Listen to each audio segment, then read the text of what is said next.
Hello folks, live chat 153 coming to you from Brooksy's Bass Corner here in London, here in the UK. Hope you're all safe and well. It's 6 o'clock Sunday evening.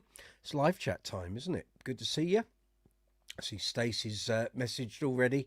You got in before Lewis Wingrove. Yes, you did. Well done there. Hope you're all safe and well. Hope you're doing good. If you've been out playing over the weekend, hope your gigs went well. It's desolate shore here. I haven't done a gig since the 20th of December. I've never known a time like it apart from COVID. It's quite bizarre. It is what it is. It's fine. I'm working on the new magazine. I'm working on the channel, beavering away on videos for the past 4 or 5 days. These are the eyes of video editing, I can assure you. Lots of it going on. Been editing all afternoon. It's all good. It's all good. It's all... Oh, he's kicked off. Don't know what he's kicking off for. The Amazon man's already been, so you've missed that one. Right. Come on in. Come on in. We're talking bass guitars, bass amps, bass effects, great bass players, albums with great bass playing on.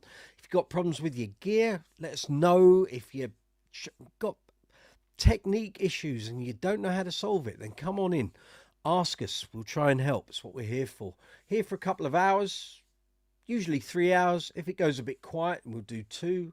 But like I say, we're talking bass guitars. So come on in and ask your questions. If you're looking for some advice, maybe on some gear or technique stuff, putting your first pedal board together, going to your first bass audition, maybe you're looking to buy a new bass, new pedals, all that sort of thing, ask. That's what we're here for.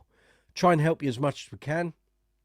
If I can't answer it, then as you put the comments and questions in the live chat window, everyone who's frequenting the live chat can see those questions. We all try and help each other. That's what we do. Hello, Gareth. Good to see you. There's Stacey again. Good to see you too. If you're wondering why I'm rubbing my hands, it is cold here today. We've got the heating on, but my word, it's cold. It's been cold all weekend, but there we are. Spring is coming. Can't get here quick enough, frankly. Adrian, good to see you. So yeah, come on in. If you've got any questions about basses, bass guitars, bass amps, great bass players, setting up effects pedals, all that sort of thing, ask away. That's what we're here for. If you're new to the live chats, this is a live chat, obviously. This is the video window. If you're on the mobile app, the live chat window is directly below. If you're on the desktop version, it's that way. You'll see some comments. We've got 4 or 5 comments there. At the bottom, you'll see a rectangle that says chat or comment. Put your cursor in there, type your question or comment, press send. It'll appear here in the live chat window. Next to that box, you'll see an emoji icon. Feel free to give that an absolute pummeling. It helps the live chat video in the eyes of the YouTube algorithm. And then next to that, you'll see a rectangle with a dollar symbol in. That's called Super Chat. So if you want to help the channel, help me, help the video, you can donate financially to the channel if you wish to do so. You don't have to. The videos are free to watch. The channel is monetized. So we have a facility on every single video here on the channel called Super Thanks, which is basically the same as Super Chat, except Super Chat exists on the live chats and Super Thanks exists on every video anyway. Oh, messages are flying in. Gareth, need to get your MarkBass head looked at. You need to find someone who's good at it, because the problem with a lot of MarkBass stuff is it's actually cheaper for you to buy a new amp than it is to have it repaired. Just the economics of it, Gaz, I'm afraid. They've made it this way. MarkBass, very clever in that way. They've basically created their technology, their circuit boards and the chips and stuff on there. It makes it very difficult for repairmen to repair them. They might be a MarkBass authorized repair shop.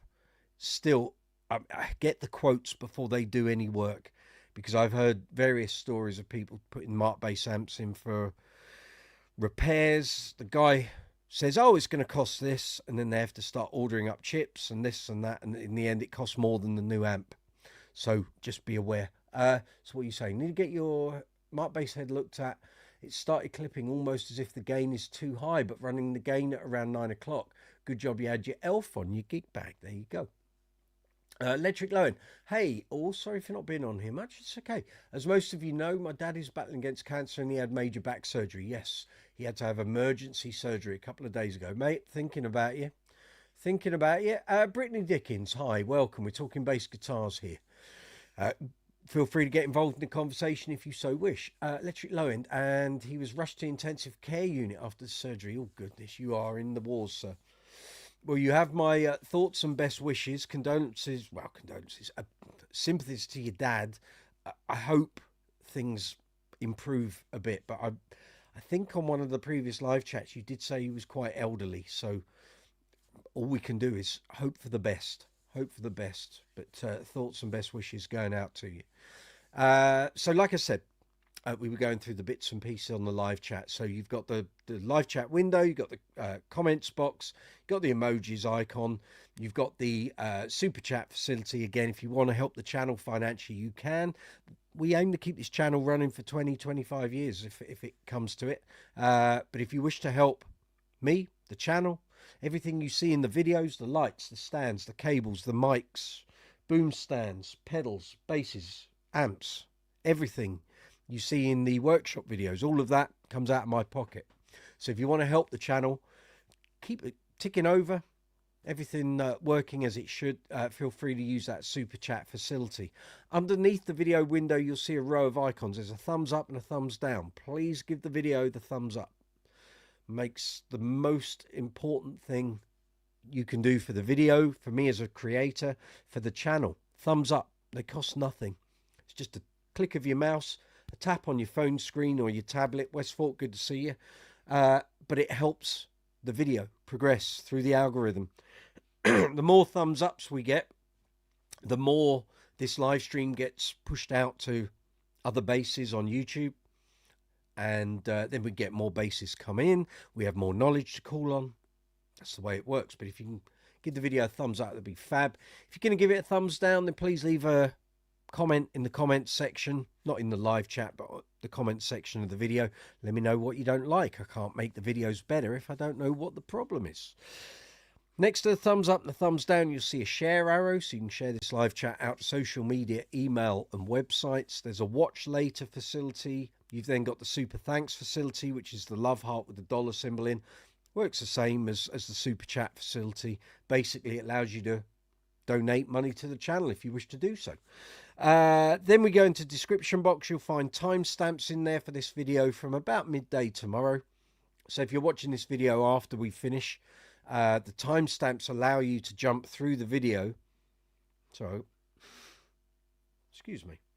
I've just finished off a plate of curry and something was on the end of my tongue. Sorry about that. We'll carry on, shall we? The description box timestamps will allow you to jump through the video, jump between the different sections of what we're talking about. So if you haven't got 3 hours to spend watching a live chat and you don't want to run it at double speed, which allows you to watch a 3-hour live chat in an hour and a half, if you go to the timestamp section, you can hit those timestamps and it will take you to that point in the video. So if there's only 2 things in tonight's live chat you want to watch or listen to, you don't want to listen to all 10 things or more that we talk about, you can click on the timestamps for those categories, those subjects, and it'll take you straight through in the video.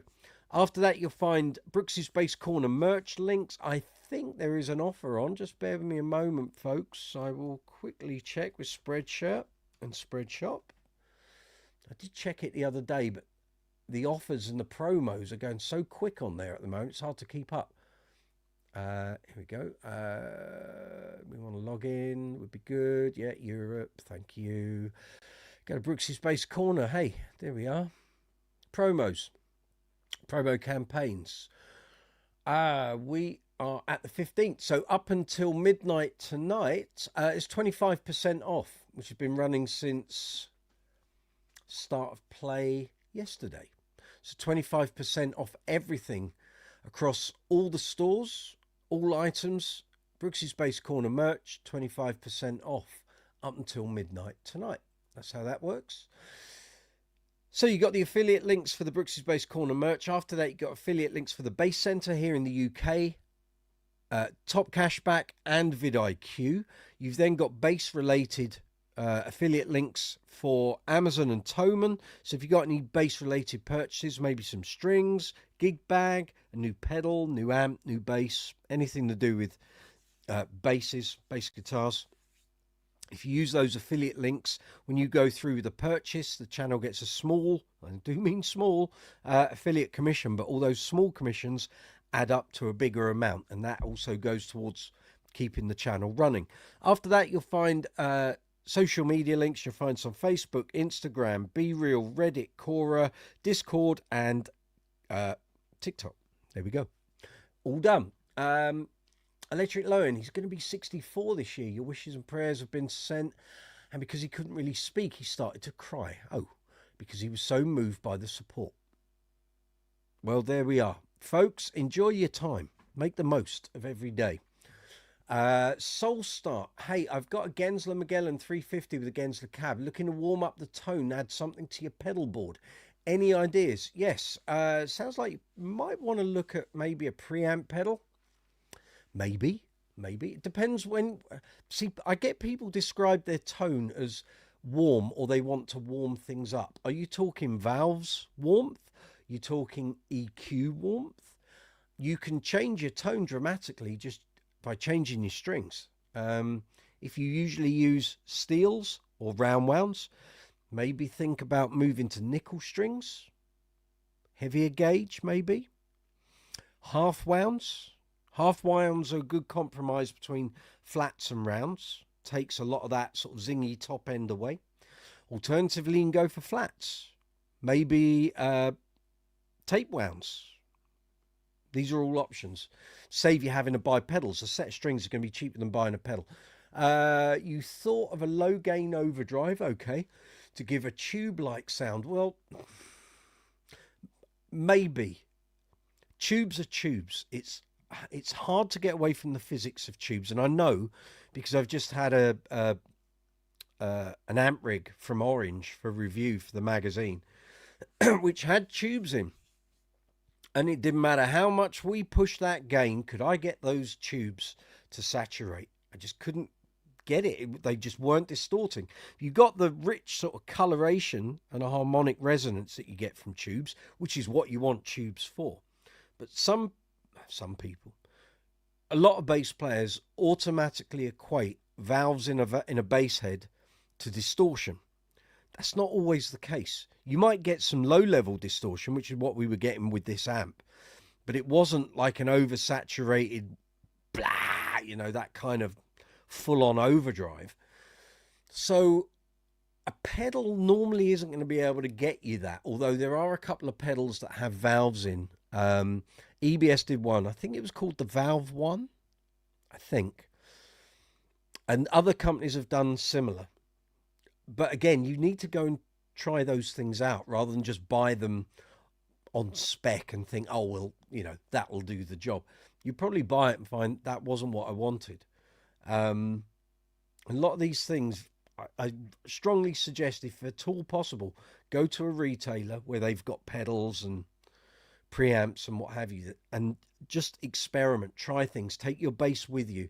If you can take your amp with you as well, more the better. If they've got what you use in the shop, then check with them beforehand and use what they've got. But in terms of preamps, I mean, there is so many. Literally every pedal manufacturer now has a preamp pedal.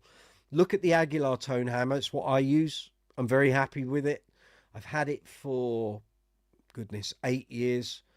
Every sound man I work with looks at it and goes, oh, I love that. And it's like, great, okay, we're in a good place. There's the new one from Walrus that Ian Martin Allison is connected with. Again, how much money do you want to spend on this? Because if changing your string type gets the sound you want, new set of strings might cost you 30 quid, $30. It's going to be a lot more cost effective than a preamp pedal. I'm just reading through your messages here, just see if there's anything valve warmth is what you meant. You have nickel strings on at the moment. Okay, I suggest, well, I mean, you could go straight into buying pedals and preamps. I suggest change your strings first because it's a cheaper option. You might just find that that does what you want to do. A set of flats is certainly going to get you in that ballpark. But again, there are so many different types of flat wound string. They're not all the same. They don't all sound the same. They don't feel the same. If you want to go down the pedal route or the preamp route, again, none of them are the same. They all kind of have their own sort of characters and sort of tonal coloration. So I can't say one solution is going to do everything you want it to do. So I don't know what the sound is you are thinking you're hearing in your head. A preamp pedal will get there, but if you've got a good amp, which you have, I mean, are you using an active bass, a passive bass? If you use an active bass, you've already got a preamp in it. Maybe some fret wraps might help. Take away some of the sort of resonance and harmonics that are flying off your strings. Maybe use a bridge mute, maybe. But again, I don't know if that's too much going the opposite direction for what you want. Vissel, good to see you. Sorry for tardiness. Hey, you've only just appeared. Don't worry. Thing is not much in London. Super helpful. Thing is, you're not much. Right, you okay, got you. If it's a financial thing and you're constrained by budget, I'd go down the strings route, because that might just automatically change to what you think you're hearing. If it is a valve thing, there, as I say, there are pedals that have valves in.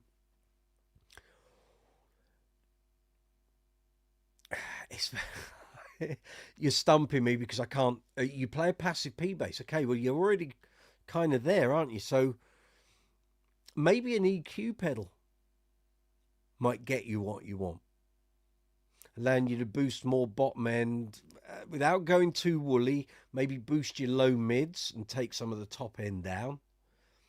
That might help. Do you play with a pick or fingers?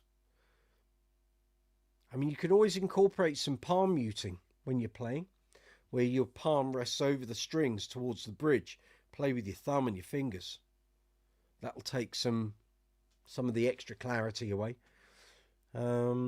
Is there a sound? Is there like an album or a song or a player that you're referencing and they've kind of inspired you to get you play fingerstyle? You're kind of already there. I think if you... I seriously wonder if maybe going for a set of half wounds, again, there are different types, and if half wounds don't get you there, then maybe look at some flats. I think, like I say, for the sake of one or two sets of strings, that's very little outlay compared. You love Paul Jackson. I think he might have used flats, you know. I think. Google is your friend on this. Just, well, look, let's have a quick look, shall we?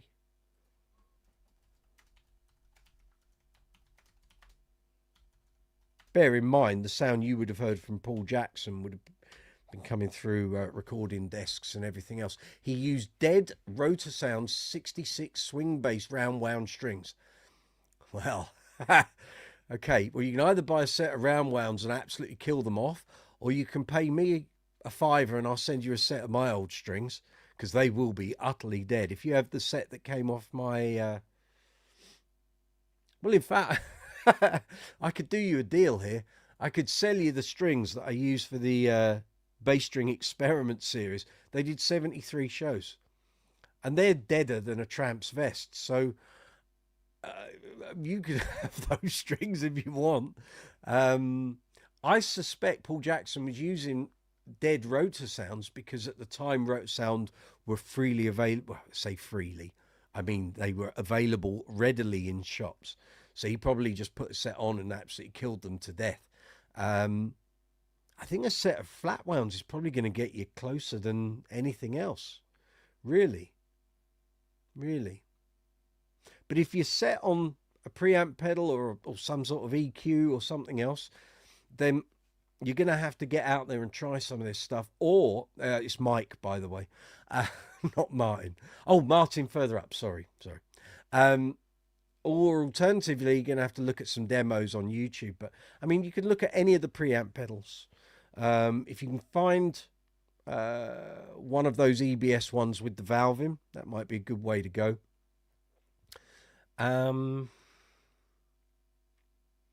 Yeah, I think you've got a lot of options there.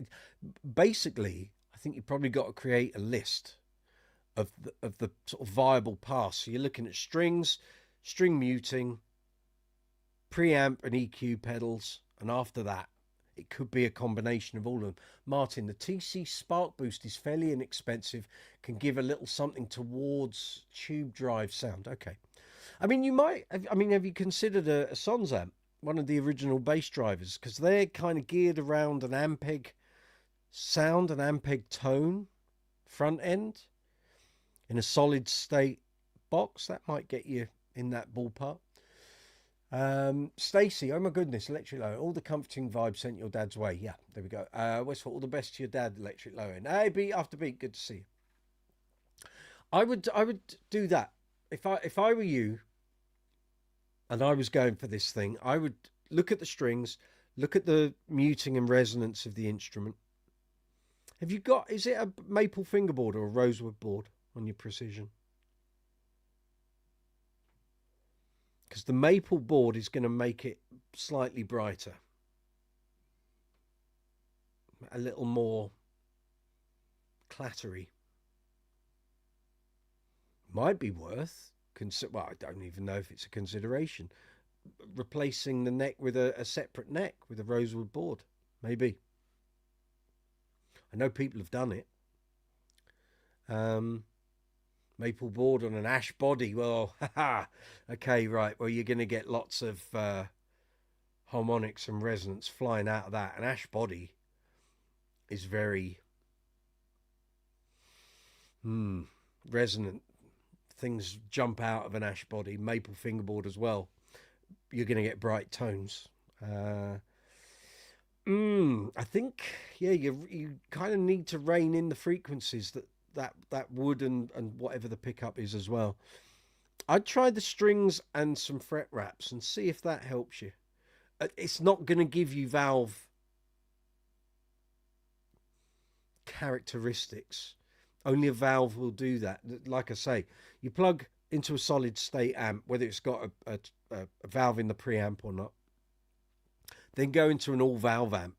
It's a totally different experience. I mean, my editor for the magazine and I was sat in my lounge with 2 new rigs that we had to review. And we went from the PV, which is gone. I'm pointing as though it was there. I got used to it being there, to the orange. It was like, whoa. The orange is only 200 watts. Yes, but they're valve watts. That's the difference. People look at valve amps and go, oh, it's not very loud. I've got solid state amp here. It's 800 watts. Yeah, but that's solid state watts. Valve watts are a totally different animal. You got a Bartolini pickup in there. You know, you're going to get a lot of mid-range with that. I think you've got a lot of... Are we trying to tame the frequencies, or are you trying to give your bass the characteristics of a valve amp? It's a different thing. It's a different thing. And the only thing you can replace a valve amp, the only thing that's going to produce a valve-like sound is a valve amp, truly. It's a different thing. That's why I didn't have a valve amp until... Although I'd had the Hartkey and the EBS both had valves in the front end. I didn't have a proper all-valve amp until I bought the Mesa Boogie Strategy 888. I'm pointing over there, but I'm not going to tilt the camera because you'll see the mess in the office. And when I reviewed that amp, it was like, whoa, crikey. I'd played through a Mesa Boogie 400 Plus when I did the Bonnie Tyler tours. And that amp, or those amps, blew me away. I was like, okay, right. I understand now why people are so fanatical about those amps. And when that came along for review, that was kind of what replaced it in the Mesa Boogie, Mesa Engineering catalogue. That was like the new flagship. Not cheap. Weighs a ton. Full of valves. but you hear the difference. As soon as you plug in, it's like, oh, it's a different thing, isn't it? Suddenly everything's bigger and fatter and less restrained in the frequencies. And when you start playing around with EQ and all of that, suddenly it takes on a whole new life. If you've not played through a proper valve amp, or maybe you have years gone by and you haven't played one for a while, it's a big difference. Yeah, I think kind of you need to decide whether it's you're trying to tame what that bass is doing, or you want the characteristics that a valve amp is going to give you, in which case the amp you've got isn't that. You might get into the ballpark with a pedal with a valve, but you really need a valve amp for that. The bass is rather bass heavy, but the maple makes it very aggressive. When you dig in, it'll have pronounced upper mids, which is what the precision I use for the Queen show, which is over there. The 70s FSR precision Fender special release over there is exactly that. Big ash body, maple board, totally different to the other precisions I've got. You've played through a B15. Okay. Well, a B15 is like the classic small valve amp. Yeah, your amp isn't going to do that. And I'm not sure if there's even a pedal that copies that. You might look at maybe some of the Ampeg stuff, because there is a DI EQ pedal. I think, is it the Cruncher? I know there's the Scrambler. But again, you might want to look at some YouTube demos to see if that's producing the sound you want. As I say, nothing can totally replicate the sound of a valve amp. So, yeah, if that's what you're after.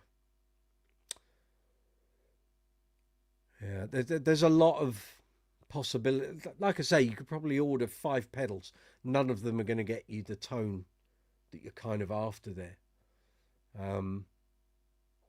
Bear in mind, if you're referencing Motown, then a lot of the times, you know, if it's a James Jameson line, yes, it went through a B15, but it's a Fender P bass of that vintage with totally dead labella strings on, as heavy as you can get, covered in chicken grease, played with one finger. So there's variation there. Speaking this through with you made me realise either strings or a different bass with a different fretboard. Could be. The ash body will seriously contribute to how that sounds. Swamp ash is different, because swamp ash is a less dense version of ash, and it's lighter. But regular ash, I mean, that FSR 70s P over there is like an anchor. So it comes as no surprise that a lot of 70s precisions and jazzes that were made with ash weighed a ton and developed a reputation for being excessively heavy. But then again, a lot of 70s jazz basses have a sound of their own, and I think that ash contributed to that. Pick up an alder jazz and compare it with an ash bodied jazz. Very different. Very different. Alder is a bit more, what's the word? Plain in how the tone comes through. It sort of offers less resistance to string tone. Ash will add its character into what the strings are doing. Your bass is very heavy. It's a 78. There you go. Yeah, put that on a chain at the back of a boat and drop that down, and that boat's going nowhere. Yeah, you got a few quandaries there. I mean, again, if you're going for that Motown sound, well, you're going to have to move on to some flats, because that's what Jameson's tone was built around. You may need some bridge muting as well, so you might want to look. Well, there's the, bear with me 2 seconds. We discussed this before. There's the groove gear thump, which basically goes over the strings at the bridge, and that acts as a mute. There's the Nordy mute, of course. And there are various other contraptions that companies make. So, you know, they can get you in that realm, but it's not going to give you the exact tone. But if you're going for that Jameson thing, then you kind of need to look at what Jameson was using.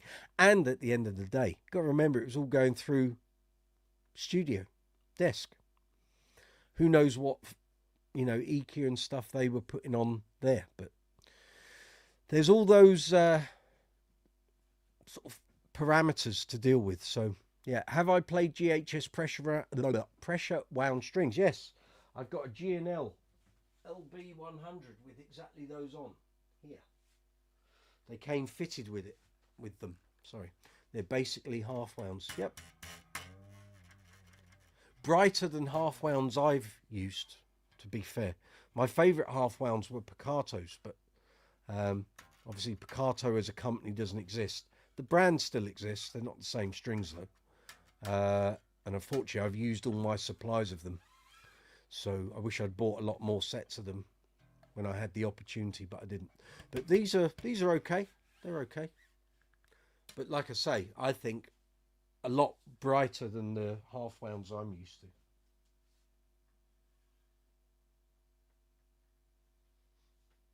But yeah. Yeah, I think you've got a few things to consider there. Again, I don't know what your budget is. I don't know how much you're willing to throw at this. If you're trying to achieve that sort of Motown Jameson sound, then there's a lot of parameters there that you're going to have to look at. So, yeah, good question, though. Good question. Well done, sir. If I can be any more use, then, you know, fire some more messages at me and see if I can help you. Like I say, the Sons amp might be worth a check out. It'll get you in that Ampeg sort of realm. Personally, if I was buying a Sons amp now, I'd go for the more modern version, which has got MIDI EQ on it. The one I've got is from the late 90s, original bass driver. There's no MIDI EQ on it, and it does make it a bit sort of top and bottom and nothing in the middle. There's a presence control, but that doesn't replace what a MIDI EQ does. So yeah, there we are. There we are. Anyone else wish to contribute to this? Feel free. It's 6, live chat 153 here on Brooks's Bass Corner. Hope you're all doing good. I need to put the that on, don't I? I keep forgetting to do that at the start of the chat. It's all guns blazing, and then I remember halfway through. Sorry. There we are. Let's just check everything's running. I'm guessing everyone can hear and see everything. Fine. Got a new subscriber. Thank you very much if you're watching. Grand. Welcome on board. Hope you find some content on the channel that works for you. We've had 150 views already in half an hour. Thank you very much. Much appreciated.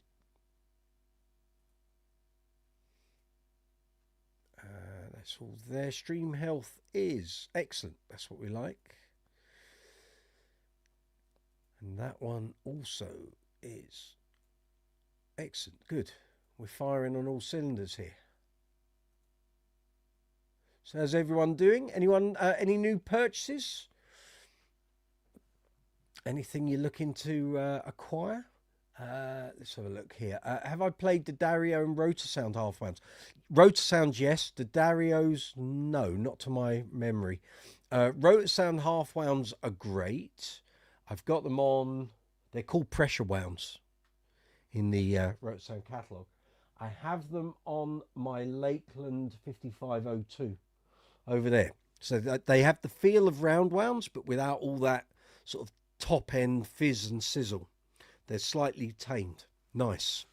If you like swing bass strings, you kind of get that feel, that gnarliness, but without the sort of accompanying spiky tone.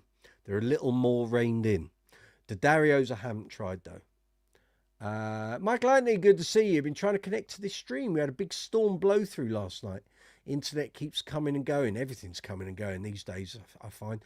So you might disappear. Well, I hope you don't. I hope you manage to stay the course. Hope you're well. Hope your bass playing's going good.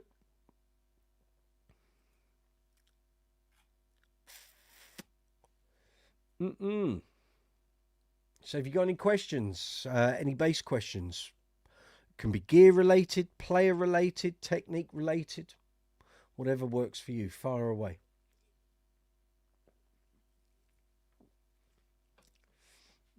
We're going to do a couple of hours tonight.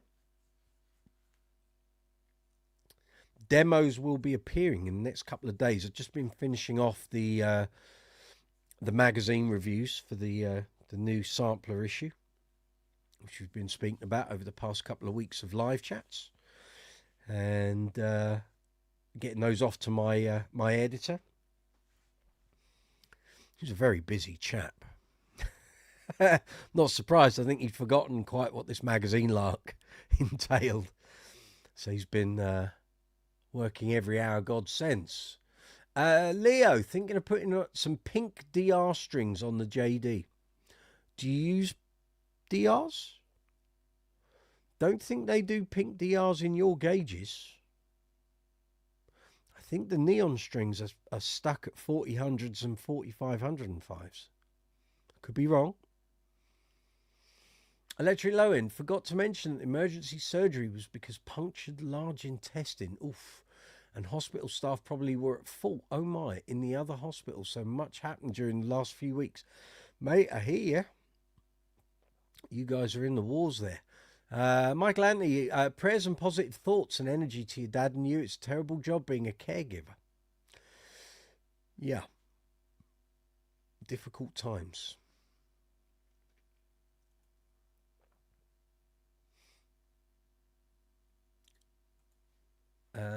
Yeah. Okay.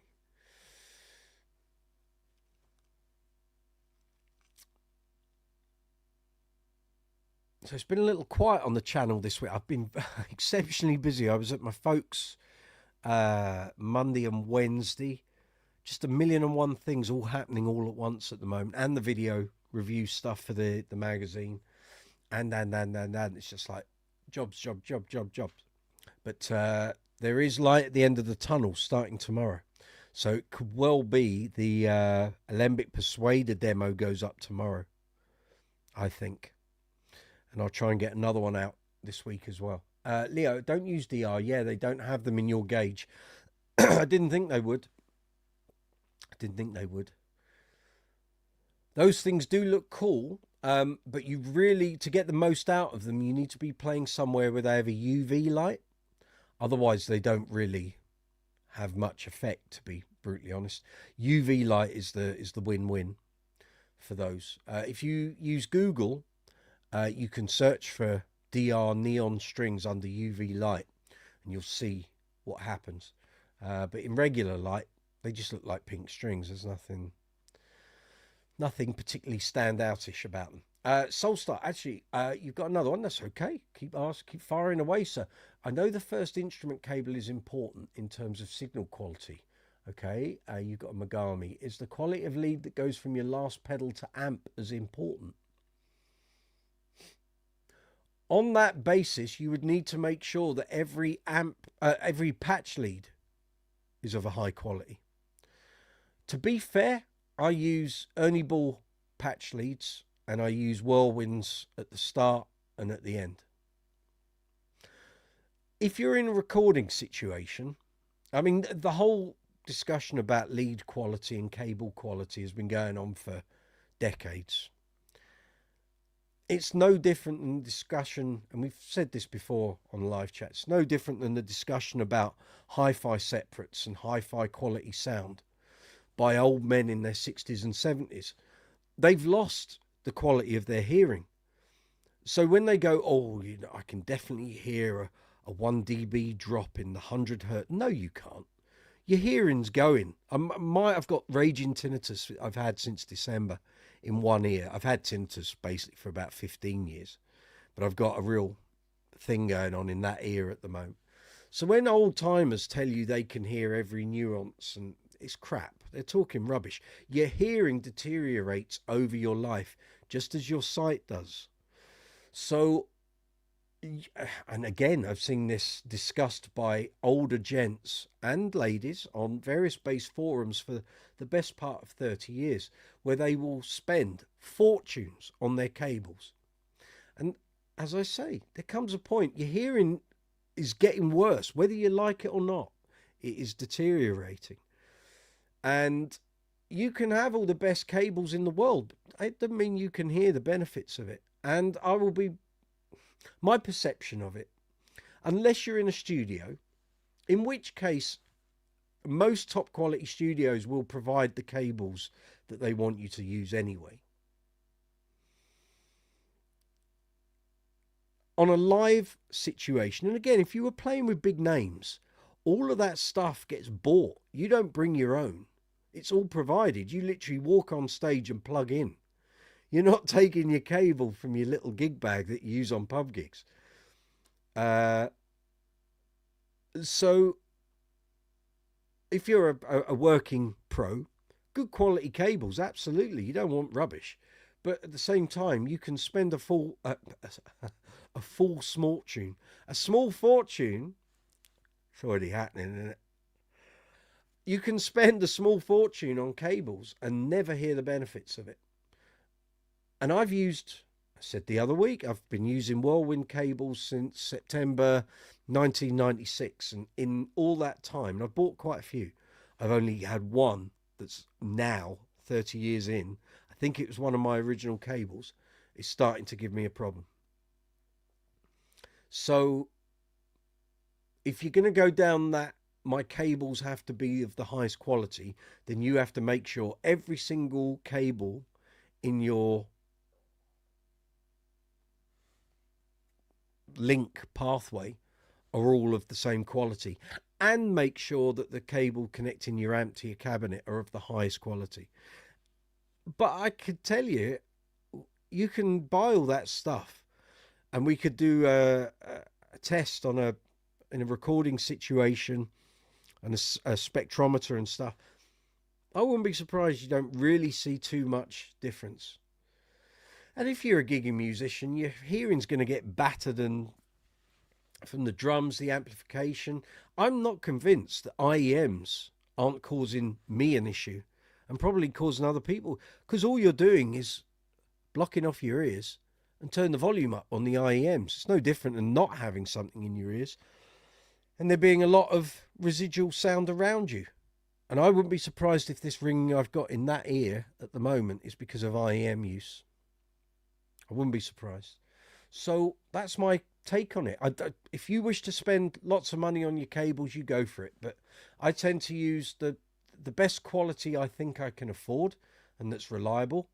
If I heard a problem, like if I took my pedal board with my Ernie Ball patch leads somewhere and they said, oh, your pedal board's creating a load of problems, then I'd look at it.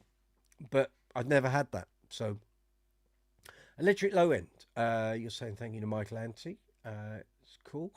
Leo, I want to go with more heavy gauge for the JD. Well, go to 4000s because that's the happy medium between heavy gauge strings and the bendability of the lighter gauges. So try that. And then if you want to go heavier still, you've still got room to play with. Gareth Harrison, do you use fast fret? Nope, never have.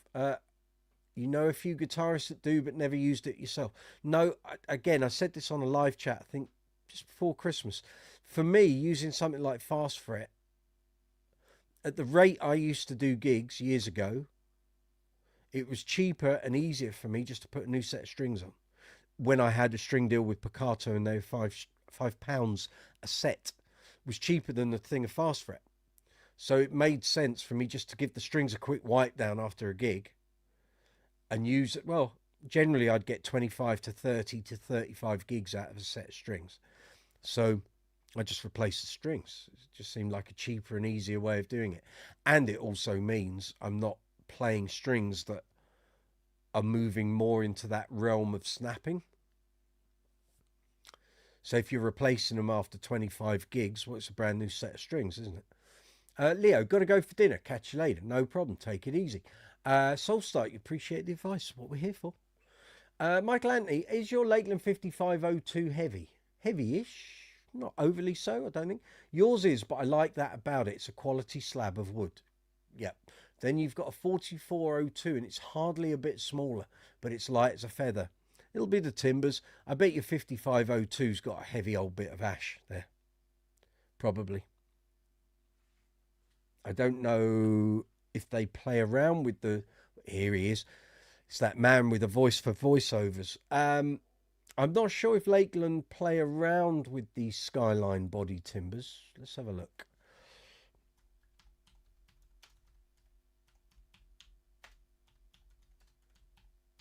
I don't think they use swamp ash. Carved mahogany back. Oh no, it's a holly body, hollow body. Skyline. Let me just put in 5502.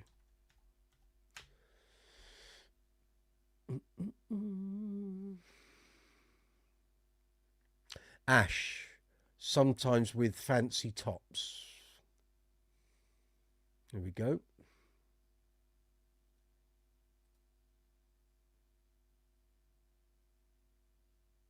Let's just check this. I'm in Google.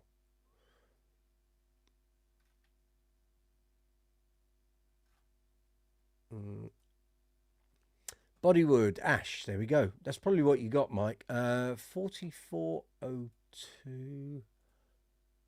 I don't know if they use something else for that. Let's have a look. It's ash as well. I think maybe you got a bit of swamp ash on your 4-string then. Perhaps.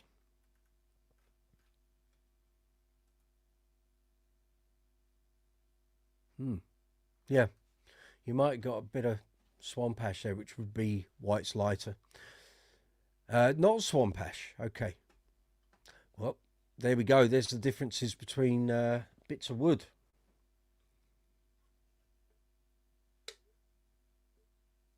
No, I don't think mine just feels substantial. Just what I'd expect it to be. Bear in mind, it's a 5-string, so you got more neck timber. It's going to be noticeably heavier than the 4-string, but yeah, there we are. We were just talking cables. Yes, we were. Do you positive? Oh, God, dear. Do you possibly know a way to check the quality of a cable with an ohm meter? I haven't got a clue. I don't go into things in that level of detail. Either a cable sounds good and it works for me, or it doesn't. So no, I've never gone down all of that. And I know some people do, and it's just another thing to worry about. Sometimes, I'm not saying it's you, Mike, of course. I do find sometimes people are looking for things to worry about. I think if you've got a good quality cable and it didn't cost you a fortune and it's reliable and it lasts you hundreds, if not thousands of gigs, that's good enough. But unless you are in a studio recording relentlessly, these are things you shouldn't be worrying about, as long as you don't buy cheap rubbish. If you buy a cheap cable, it'll be very evident when you plug it in. That's a cheap cable. But like I say, I've bought Whirlwinds for 30 years and I've only now got one that's causing me a problem. And that sort of level of quality is what works for me. Now, there are people that used to frequent a bass forum called The Bottom Line who would spend months and years talking about every type of cable and connection and jack and lead and this, and till the cows come home. I sometimes wonder, if you got nothing better to do with your time, do you not think maybe you'd be better off putting some hours in learning some stuff? That might be a better idea than talking about cables. But anyway, on our chat, that's not what we talk about all the time, so I'm happy to go down that avenue. But no, I don't know how to check the quality of a cable with an ohm meter. I don't. Gareth, not gone down that rabbit hole. If it works, it works. That's kind of my thinking too. If it works, yeah. I think there's too many other things to worry about on a gig. Like if the power's going to go down, or if the amp's going to blow up. Have you got your spare ready, and are you connected, ready to go? Is the big hefty bloke at the front going to fall into the band? does that bloke that's teetering around very drunk, is he going to be sick in the next 5 minutes? That's kind of the thing that's normally worrying me. But again, if your cable's not up to scratch, you'll know about it like instantly. So I wouldn't worry about those sort of things. Some people do; they love to worry about them. Personally, I've got other things to like. Is the G string about to snap? That's more of a pressing question. But if you want to go down that avenue, there are tons and tons of threads and topics on bass forums to accommodate that sort of level of discussion. I just try and make sure I've always got at least 3 reasonable length, good quality cables in my gig case, and if I have, then I'm happy. Couple of it's happening again, isn't it? A couple of replacement patch cables, and that's pretty much it. I always have 3 speak-on cables, 2 jack to speak-ons, and a jack to jack for amps. 2 or 3 power cables and 2 plug boards, and that's it. You bought a kit of cable and solderless ends. It all sits in a drawer because I can't get the ends pushed onto the cable well. Live and learn. Yeah, again, I've seen all that stuff.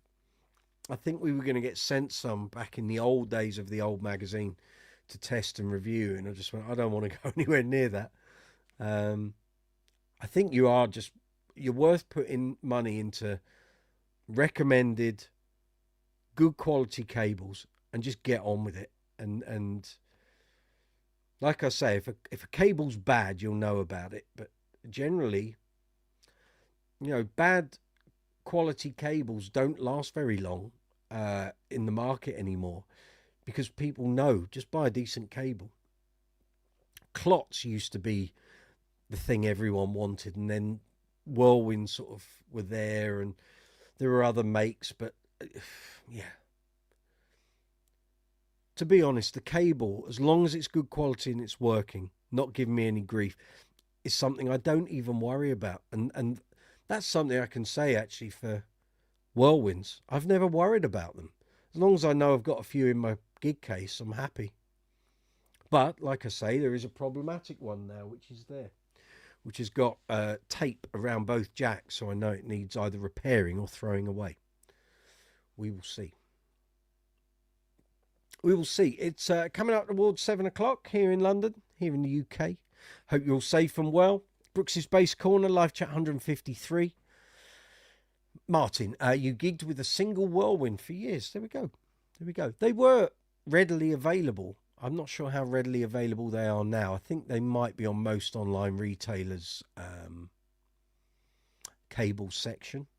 I don't know. I used to buy 2 or 3 every year as we got round to the end of the accounts year, just because you can sling it in as consumables into your tax, and meant you were never short of a cable. Gareth, you were playing at an open mic on Thursday. Some idiot tried coming over trying to put his phone to my ear mid-song. Don't you hate that? To see if I knew a song he wanted to play. Let's just say he ended up on his arse. Good man. That's what I like to hear. Customer service, Gaz. Yeah. Service with a smile and a stab. Yeah. That sent him on his way. I can't bear people doing that. Once smartphones became a thing, I remember always at gigs, you get people at the front, and especially if there was a barrier, and they just literally hold their phone screen at you all night, and they type in text a song they wanted to hear. It's like, we've got our set list. We know what we're playing. So just turn your phones away. You literally get blinded by this sort of line of smartphone screens. It's like cripes. Yeah, the odd request here and there. Yeah, fine if we know it, or it's suitable, or it fits in with what we're playing. But when you get people starting to request drum and bass songs and you're a rock pop covers band, it's like, no, don't do that. Don't be that person. Beat after beats. Thank you very much. Bless your heart. $5 super chat donation. Thank you. Top work, my man. I thank you kindly.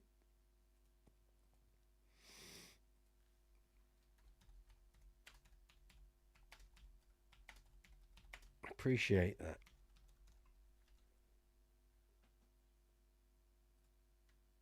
Outstanding. Here to support. Bless your heart. How's your channel going? Hope it's all good. There we are. Good work, sir. Michael Anthony. I remember seeing bands on TV in the 60s and thought those curly patch cords looked cool. Here we go. Yeah. Lots of people did. They thought that was the thing. It really wasn't. Seemed like every band had at least one player with a curly cable. It's true. They're not good. They're not good. Gareth, it's a pet hate of mine. Going watching a band, the audience watching the whole gig through their phone. Agreed. Put it away and enjoy the gig. Exactly, couldn't put it better. I'm guilty of recording occasionally a chunk of a song, or perhaps at most one song. Like if there's something I know there's a bass solo or something coming up in that song, and I'll get the whole nugget. But people who spend the whole gig doing that, I say that I've enjoyed so many gigs on YouTube where people have filmed the whole gig. Very hard if it's a standing up crowd, because you get some bloke with either like that, sorry, or they're holding it on a Stacy. Mr. Young said sends his best and a tenner. Thank you very much, young Douglas. Much appreciated, sir. But I've seen many gigs on YouTube. Like I was watching Billy Joel's final Madison Square Garden gig earlier on, and what can I say? You know, had the guy not filmed it, I wouldn't have been able to see it. But very good.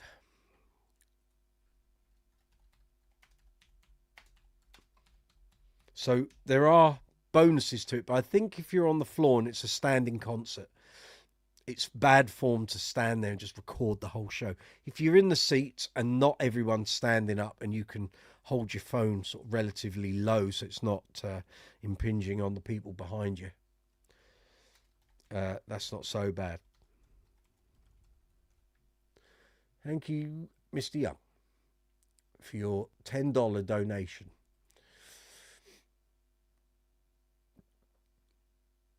Yeah. So yeah, that's kind of my take on that, to be fair. But yeah, I mean, I'm very aware of it when I'm at gigs, because I know someone I'm going to see. I'll know certain songs in the set. There might be a bit I want to get. If it's a level 42 show, I know the bass solo section is going to be worth getting. Young Gun Silver Fox, I know there's one or two songs in there I wouldn't mind having, and stuff like that. But I'll try and, I don't want to film the whole show. I'd rather watch the show and enjoy it. But if there's one or two songs, then again, I'll try and be as discreet about it as I can. But it's a different time. You see, we didn't have all of this before smartphones.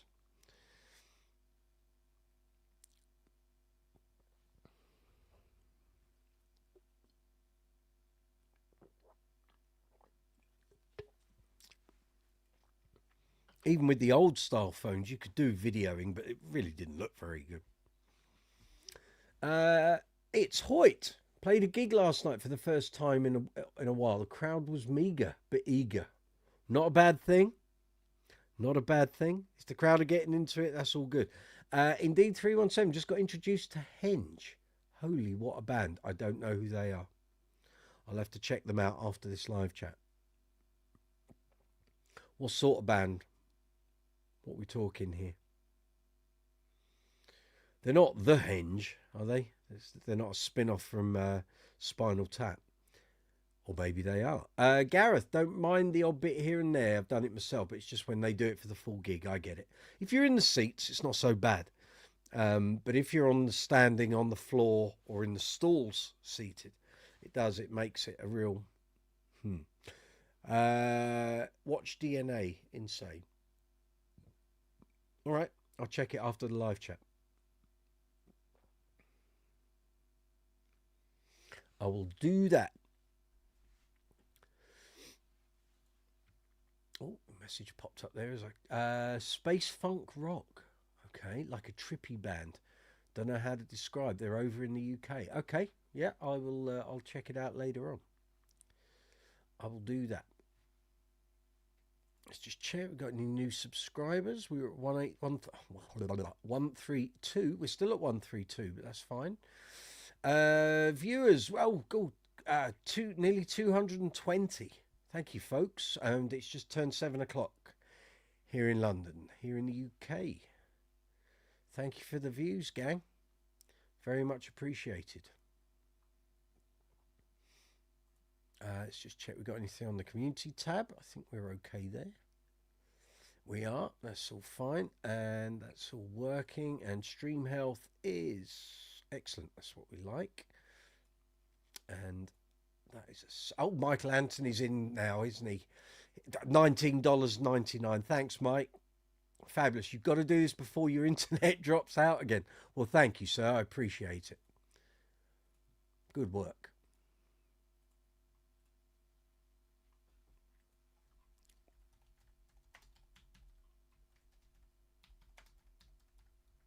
Wowzers.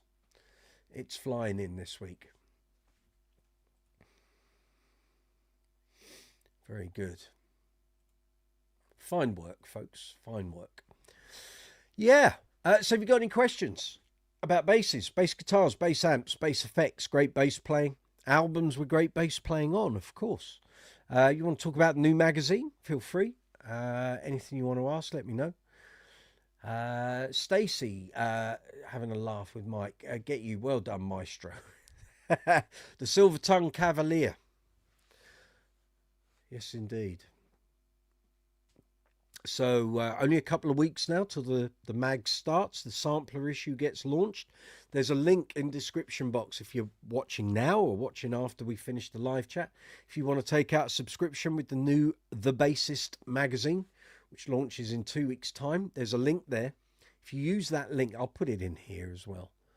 If you use that link, it allows the people at the subscriptions department to track how many subscribers come through Brooks's Bass Corner channels and socials. So I'll put that link in here. If you want to take out a subscription, there you go. Did I catch the Beato King of Glick interview? No, not yet. It's been a fairly rampant week. I've been video editing like a madman. So a lot of stuff online has sort of passed me by this week.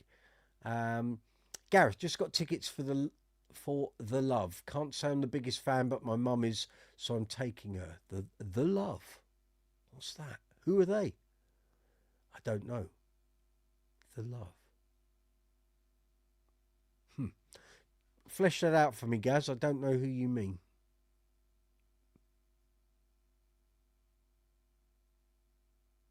Don't know who that is. The band Love. Again, is that something from the 90s?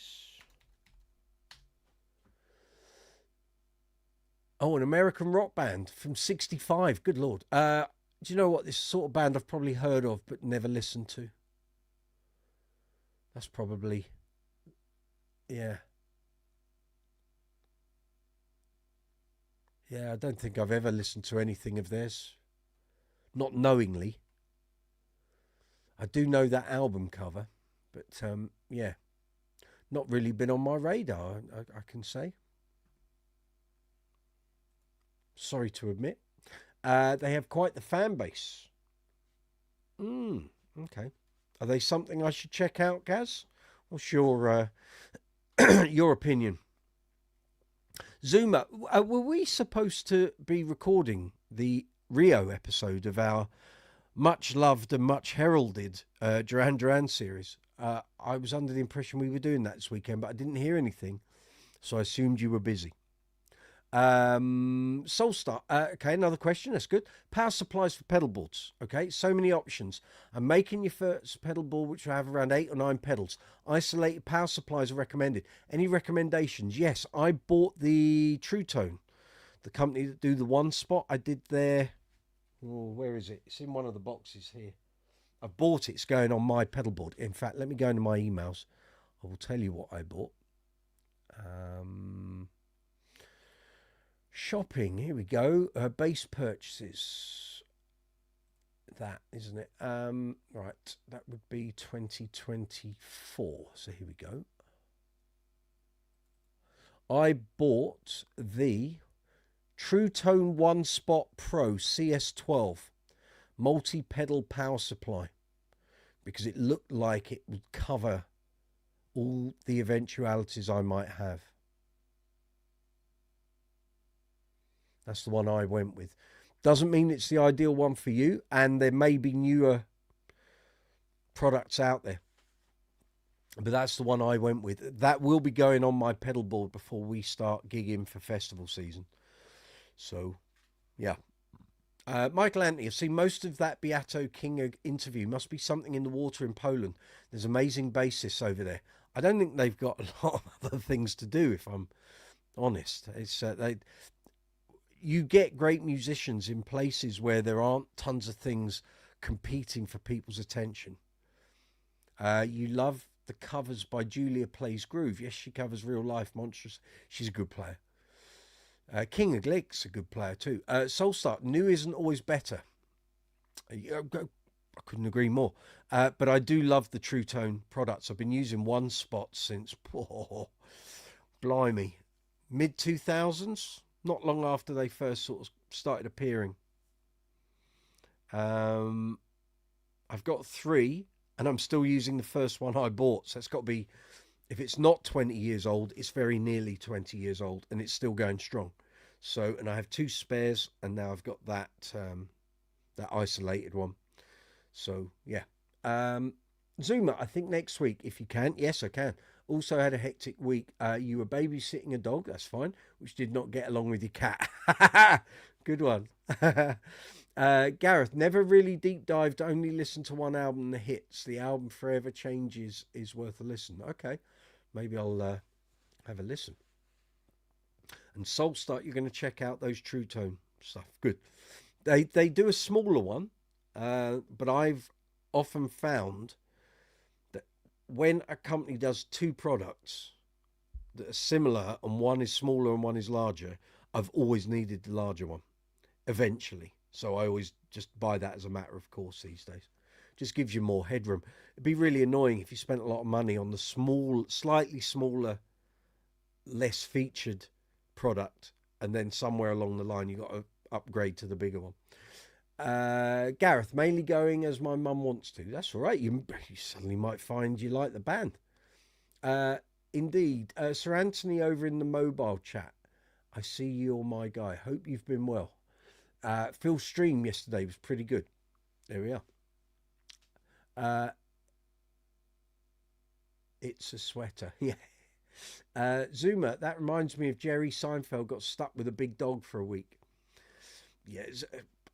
Zuma's needs to be kept on his toes, you know, otherwise he lulls himself into a state of leisure. Soulstart, you played a phaser pedal this week, and wow, I really enjoyed the effect. Yeah, they can be good. Really funky, nice with reverb and delay. All of that. Which phaser pedal did you check out? They're not all the same. I can attest to that. I've probably got about 5 or 6 here. They all sound totally different. None of them sound remotely similar. The very first pedal I bought, was it the first? The first standalone pedal I bought was a phaser, Boss Super Phaser. And I bought it on the day in 1990 that Iraq invaded Kuwait. I've still got it. I've still got the original box with the original price tag on the box. So, yeah. So it comes out occasionally. It's a very different sounding phaser to my other phasers. The MXR Phase 90 block. Well, it's a legendary pedal, that is. When I was gearing up to do a Jimi Hendrix theatre tribute tour, just as we went into COVID, I had to buy a phaser. So there are a couple of tracks in there. It's totally what you want. And I did. I demoed loads of different MXR phaser pedals and by other brands, and I was close to buying that, and I ended up going for the EBS D phaser because I just felt it had better sounds more thorough in the tone, and I could do a lot more with it for the price. And I wasn't disappointed. That's a great pedal. Michael, Nate, I'm not seeing you on the YouTube chat. No, okay, lads, we've had this discussion before. Right, so at the moment, because of the platform I'm running on into YouTube, it presents two separate feeds for the live chat. One is vertical, one is horizontal, but they're separate. They're not the same feed. On the screen, when you're watching, you'll see the chat messages. That should be showing everything.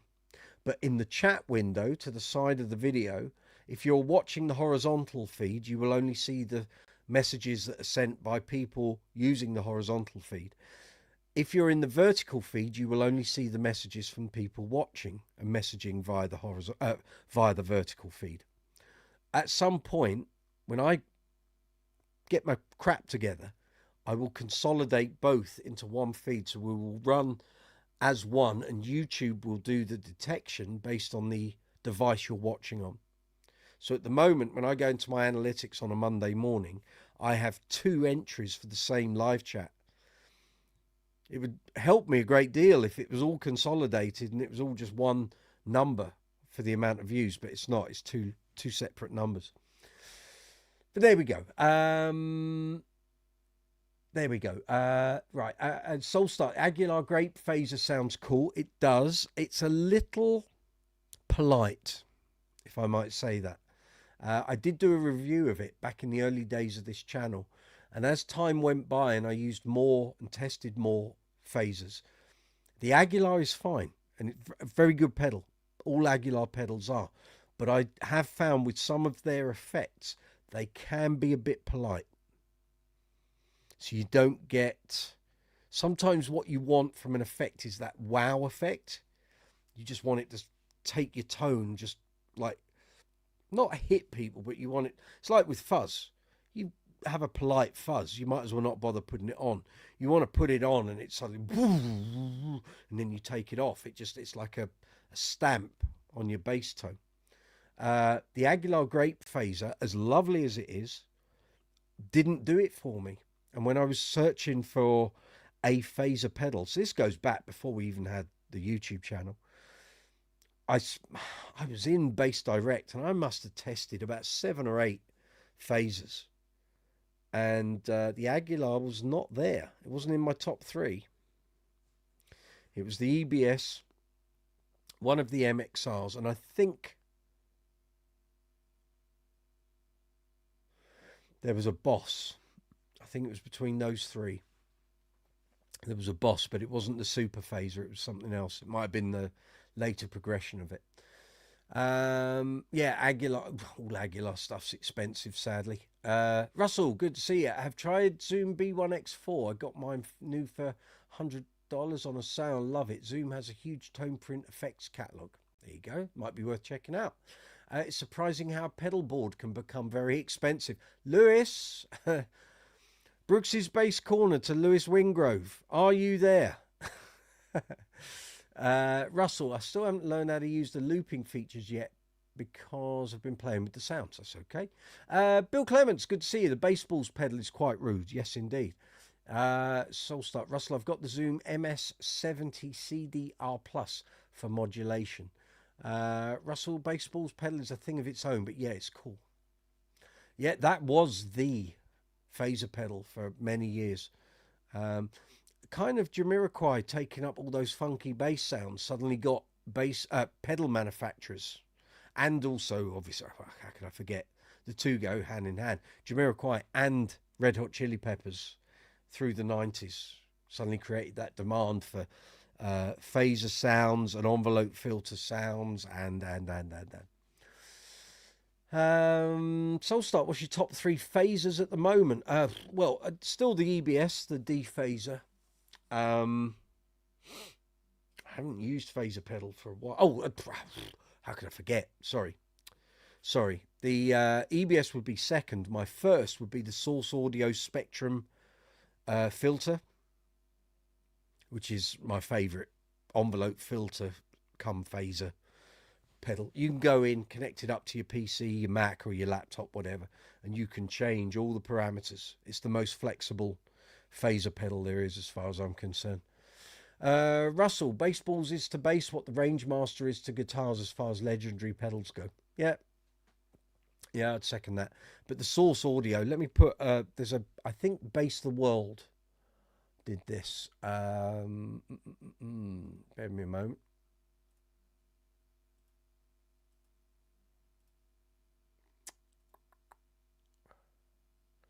They did a great review of it, which actually sold it to me. I ended up going and buying it. Source Audio.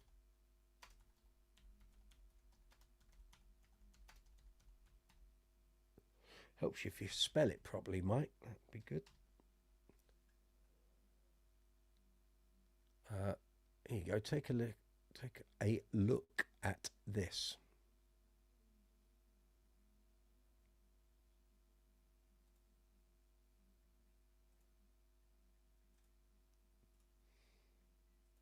So bear in mind, this isn't just phaser, but it does phaser really good.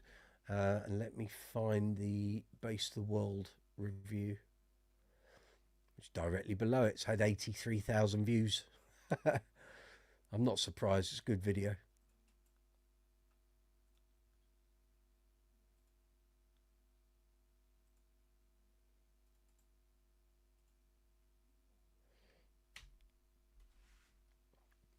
Michael Anthony. Steve Lawson makes brilliant soundscapes with many effects on his bass.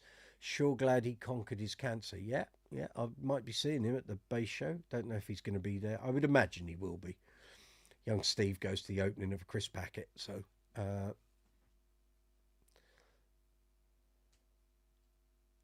yeah, he'll be there. Well, he's on the mag.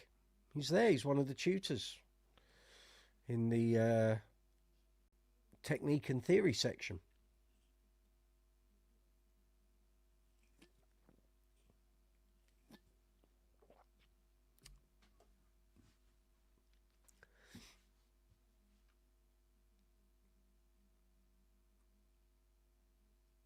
He will be there. I would imagine. I would imagine he will. Especially as the magazine is launching at the show.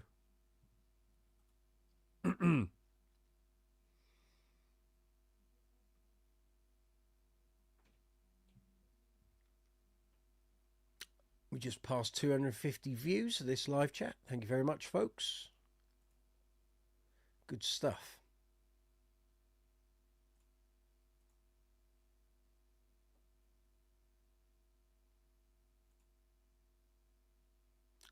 Just checking that. That's all good. Yep, everything's fine. It's all working.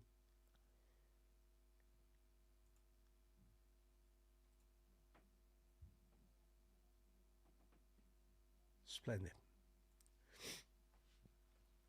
You're waiting for your first issue of The Bassist with bated breath. Yeah, it's a couple of weeks away. 2 weeks away until the show, so it'll be appearing. Just finishing up the videos from my end next couple of days. I had hoped to get the second amp video over to my editor yesterday, but it's just editing these clips. There's so much, and the PV rig, there were so many settings and controls that I had to kind of demo all those separate sounds. So there's a lot to cram in. I'm worried that some of the videos, if I let them get out of hand, they'll be 20 minutes plus, which I don't really want. I want to try and keep them to about 15 minutes where possible. So basses are easier, but on an amp, and you're using 3 different basses to show what the amps can do. You know, it had an EQ, and then it's got 6 filters at different shelvings. And it's based on the old Super Festival F800B amp. There's a lot going on there. But lovely rig, I have to say. Oh, there'll be a little moment of hilarity, though, for some of you. So I was reviewing it, and playing away, and I kept hearing this sort of rattling, buzzing, and I'm thinking, is that in here? Is that in my room? And it wasn't. It was the front panel of the amp. It has screws on the front in each corner, but there's no screws halfway along. And this rattle was basically the front fascia of the amp, right slap bang in the middle. I found the frequency that was causing it. I play it, and this thing would go zzz, and I found if I put my finger on the front of the metal panel, right slap bang in the middle, it stopped. So I found the only way I could do it in order to get that review done was to put a piece of gaffer tape. I'm sure Barnes and Mullins and PV won't be very happy about this, but it's had to be. Sorry guys, you sent me an amp with a rattling fascia. I tightened all the corner screws up. It didn't solve it. Tell you what, next iteration of that amp, put a screw slap bang in the middle at the bottom of the panel. It will solve it. Put the gaffer tape on, just stuck it down, and then curved it and pressed it against the fascia, and it stopped. Don't expect that from £1,000 amp, but there we go. It happens. And because it was, I'm guessing the metal isn't like a thick, rigid panel like you would have had on the Orange, big metal plates. This thing's probably thinner aluminium, I guess. And it was just rattling at the bottom. As soon as I put my finger against it, it stopped. It's like, right, okay. So how do we stop that from rattling? But not to worry, we got there. Michael Anthony, how often will issues of the basses come out? Is it quarterly? It is, every 3 months. So the sampler issue is the end of this month. So I'd imagine you've got that by the first week in March. Then the first proper issue is released on June the 5th. And then the next one, let me go into my emails, I'll tell you, so I'm accurate.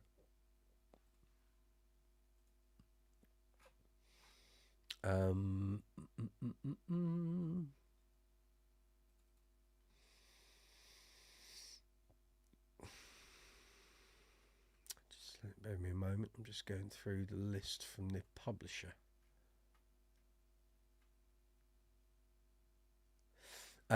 Yeah, first issue is 5th of June, second issue is 4th of September, third issue is 20th of November. 84 pages. There we are. So June, September and December.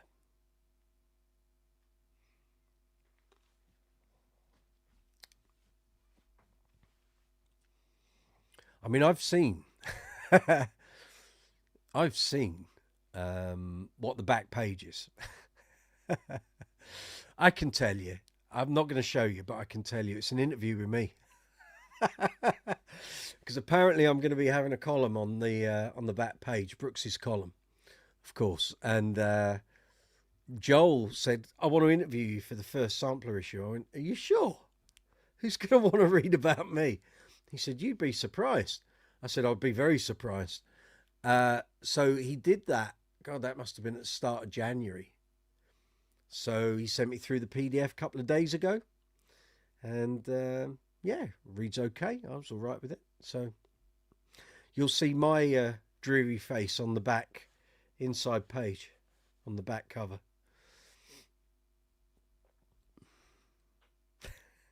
It was a surprise to me. Yeah, I'm going to do an interview with you. Why? Why are you doing that? I'm a writer for you. Why? He said, no. You'd be surprised. So I'd be very surprised. There we go. Brooks's column. Exactly. Get your monthly dose of Brooks's column. About that. So, yeah. I'm not sure what my column is going to be about monthly. He hasn't told me yet. But it's fine. The first one's not required until middle of May. So, in fact, I should ask him that tomorrow. What is my column going to be? But he hasn't told me what he wants me to do yet. So I think it's more about getting this sampler issue out and seeing what the feedback is, I guess. See what the feedback is from retailers, distributors, manufacturers, see what they think. I'm hoping it's all positive. We'll have to wait and see. But And I haven't seen any of it yet, so it's all well and good me saying we're going to come out with the best bass mag we, around, but I haven't seen any of it yet. I've seen some of the stuff that they've... Hounds. What's that? Bear with me a moment, folks.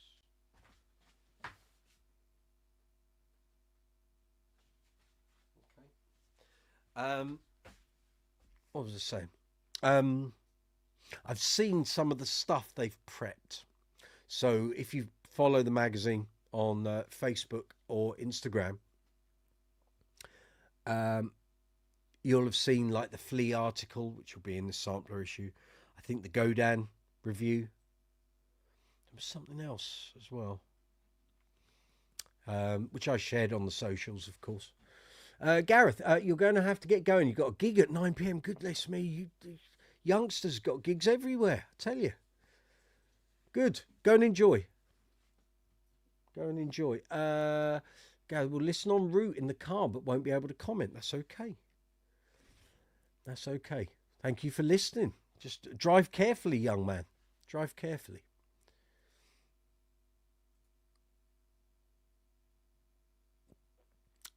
We are approaching 275 viewers tonight, so thank you very much, folks. Good to have you along. It is coming up at 7:30 here in London, here in the UK. This is Brooks's Bass Corner, broadcasting out to the world. We're talking bass guitars, bass amps, bass effects, great bass players. Anything to do with bass, not bass, that's fishing, that's another channel. But bass and bass guitars, that's what we're here for. So you got any questions, put them in the comment section of the live chat window. Press send, it'll appear here in the live chat window, and we'll try and answer for you. So happy to help, and if we can guide you in any way, maybe you're looking at some new gear, maybe some techniques, need some help with some technical inquiries, shall we call them. We'll do our best. That's what we're here for. So yeah, hoping the mag flies, really. We will see. I don't see any reason why it won't, to be fair. Although I don't know my editor's plans going forward on what we're going to feature and how we're going to do it. I'm guessing he's keeping that part of his powder dry at the moment. But the fact that we're not going to be going at breakneck speed every single month makes it, in theory, a lot better, because we can actually spend time and consider what we're doing and not rush things. Not that we rushed stuff before, but it was always, we were working to a very strict deadline every single month, and it made things a bit tricky on occasion where if we were waiting for stuff from outside like companies or detail on gear, or you were trying to do an interview with someone that kept pushing the date back and back and back, and it's like, no, you're earmarked for that issue, it's got to be done. But yeah, we will see. Looking forward to getting my hands dirty with it, put it that way. Well, I know I am, because I'm already spent the best part of 3 or 4 days on this second video review, so but it's okay. It's got to get done. The problem is, as I'm saying, doing reviews of amplification, and this is something I haven't really done here on the channel, because my point has always been very hard to replicate the sound of an amp or a cabinet live, mic'd up, and upload it. You get 2 hits of compression before you, as a viewer, get to hear it. So it's not the same as what I've heard here in the room, because when you render a video, it gets compressed once, and then when it gets uploaded to YouTube, it gets compressed twice. So 2 hits of compression, it's not the same thing, is it? So what we've been doing with the mag is I've basically set up ambient mics, and it's picking up the sound of the room, which is a bit more like what you would hear. It's a bit more real world rather than a studio, what's the word? A studio application of doing it, where you'd put the mic close to the cone, and you'd be getting that bloom of note as it came out the speaker. In here, you're getting it in the whole room, which I think is a bit more indicative of what you would hear. But still, very hard to replicate that. A bass going into an audio interface is a different thing. I've got some more control over that. It's less what you're hearing in the room. It's more, well, it's a direct feed, isn't it? It's a bit more clinical. And trying to record bass, oh my God. The frequencies bleeding and clipping the software. Editing this for the PV. Generally, anything I record for the channel audio, whether it's a bass demo, a pedal demo, whatever, you boost the signal and try and make it as loud as you can before it starts distorting and clipping. With amplification, you're dealing with a whole load of frequencies spread across a room. And normally I can, well, on a human voice, if I'm talking, I'll boost between 12 and 20 dB, maybe. On a bass demo, probably 10 to 12. On an amp demo, I'm lucky if I can get 4 dB of boost before it's already starting to clip and distort and make weird noises within the rendering engine. Really hard, really hard. It's actually quite frustrating because I don't think, like I found with the PV one, it's the frequency that's causing the problem, not the loudness of it. Because when you're actually looking at the sound wave file, it's not hitting peaks, really. But it's still causing little clicks and what have you within the software. So we'll get there. We will get there. Electric low end, but you didn't forget your teeth. I never forget my teeth. I can't. They're firmly attached. But, you know, it's... the old mistakes sort of pop out here and there, don't they? Michael Anthony, got to go grab some grub with for wifey and me. Speaking of wife, I need to like this on her phone. Thank you. You scamps are talking bass again. We are. Yeah, it'll be us, won't it? It's us. Hello, Mrs. Anthony. Yeah, it'll be us every Sunday, pretty much.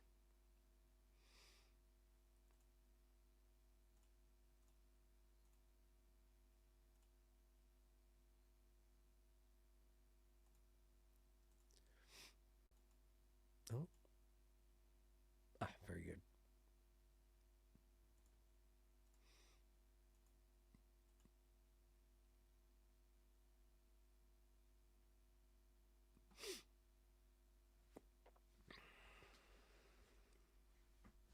So yes, those are the joys of amplification reviews. So I will do some on here. I've always wanted to do some. I just find it problematic in my brain, trying to work out. Maybe I'm being too precious about it. Maybe people watching don't care, but I care.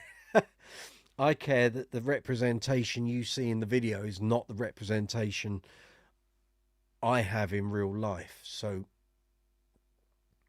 and I know plenty of amplification companies put up their videos and people love them and what have you. I just don't think it's accurate, if I'm honest. If it's just the amp and you're taking a DI out or a line out and that can go into your audio interface, that's fine. But in terms of cabinet projection and sort of audio display, I don't think it's representative accurately. But maybe I'm wrong. Maybe I'm wrong. I'll wait and see how these mag reviews go, and they will be up as part of the magazine when they launch. They'll be here as magazine. Brains frazzled. They will be here on the channel as reviews about 8 weeks after publication. So all the work I'm putting in on this magazine in terms of reviews, all of that work will come onto the YouTube channel roughly 8 weeks after publication. So it's all good. It's all good.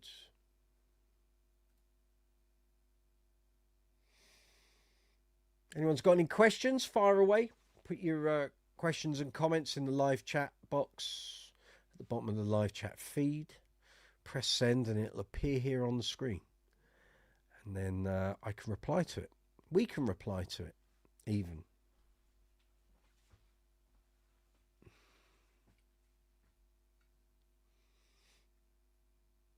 Spring is coming. Can't get here quick enough, frankly. Roll on summer. Festivals. Piling up in my diary.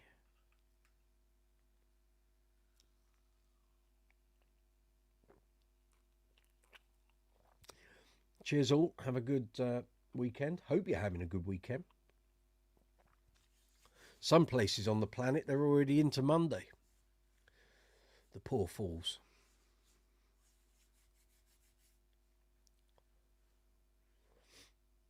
So demos will be up this week.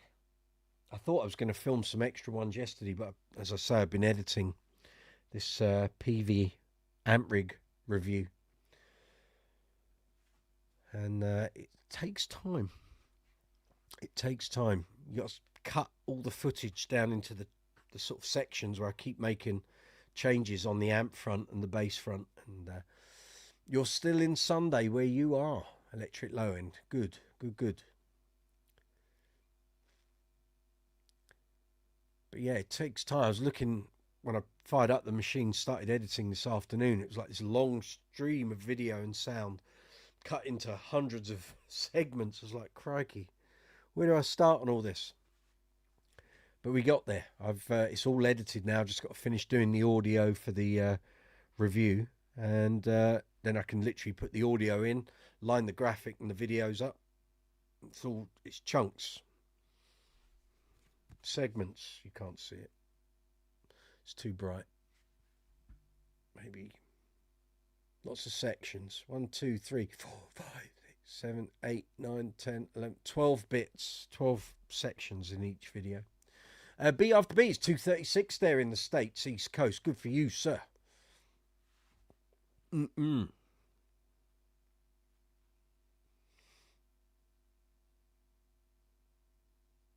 I hope your weather's better than it is here. I thought I was going to be doing this live chat from the Ark today. We've had so much rain the past week. Today, I mean, I woke up this morning. It was absolutely hammering down. The wind was awful as well. Yet we had a lovely day yesterday, if a little cold. But at least it was sunny, predominantly. But today, oh my God.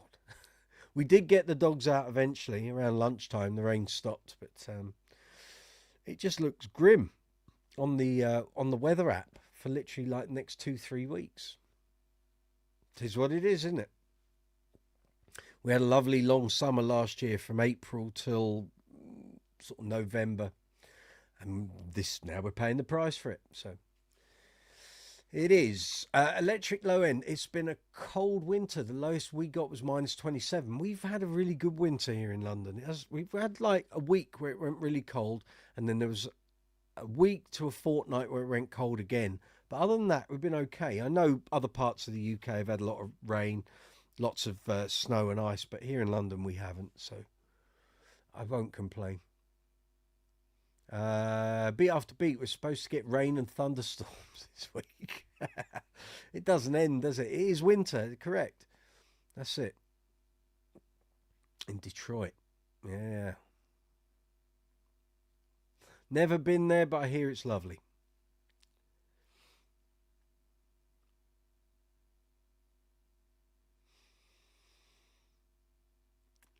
If anyone's got any suggestions for things they would like to see on the channel, bass-wise, let me know. See if I can add anything else to the list. I'm working through the ideas on the board, on my whiteboard, I have to say. There is a new series. I did intimate this a couple of weeks back, but I was working on it the other day. So we do have the podcast to come. We do have the Fretless Odyssey, which is 3 years overdue. Sorry. I do have in the offing, and Stacey knows because I showed her the thumbnail for the first video. I'm going to do a series called Bass Basics for people starting from scratch.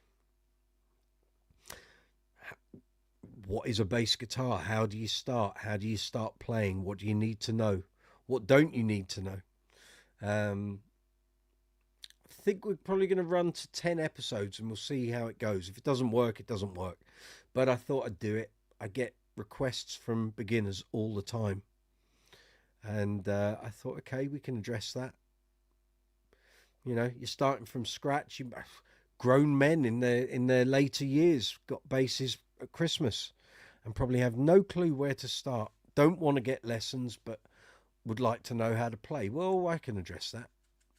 I can help with that, certainly. If you think so, Beat After Beat says. I don't know. I've never been there. You've been there for 58 years, okay? I will move into Mike's garage for the rest of the year.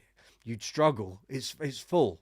I can't get anything in my garage, so good luck with that. And there's an extension starting there in about 6 to 7 weeks, so good luck with that. Here we are. People saying hello. Don't forget, folks, the Super Chat facility is there if you wish to contribute to the channel. Super Thanks is there if you're watching after the event and you want to contribute something to Brooks's Bass Corner, you can. The Super Thanks facility exists on every single video here on the channel, of which there are over 1,000. 1,000 videos. And again, as I say, everything you see on the videos is all paid for by me. We don't get any freebies. So all those Super Chat contributions, Super Thanks contributions, they really do help. They go towards all the subscriptions for like VIDIQ and blah, blah, blah. All the stuff you see on the workbench, all of that gets paid for by me. All of this sort of stuff, I have to pay for all that. None of it gets sent to me for free. So it's all good. If you want something for your money, then check out the merch links in the description box below. 25% off up until midnight tonight. So if you've been holding off buying some Brooks's Bass Corner merch, maybe some t-shirts or a hoodie or caps, mouse mats even. All of that is there in the merch stores. So there's a UK and Europe store and a US and worldwide store. But up until midnight tonight, 25% off. Yes, sir.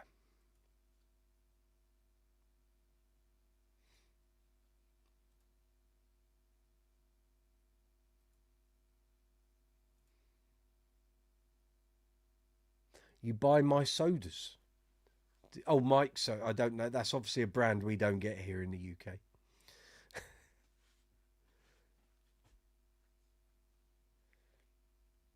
Oh, you're buying these, are you? I think that's the last one we had in the fridge, actually. Of these. Yeah. Electric Lowen, you got to take a shower. Be back shortly. Okay. Still enjoying your merch mug? Good stuff. It's been in constant use. It washes well, doesn't it? Those designs, I tell you, the mugs are seriously good. They do last. The old dishwasher can't beat a Brooks's Bass Corner mug. That's for sure.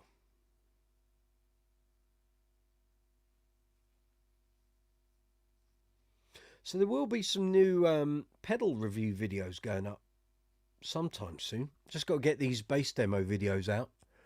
And yeah, they will be appearing. All the pedals, you can't really see because the microphone, if I move that out the way, you'll see those blue tubs. There's actually lots of them. They've all got pedals in.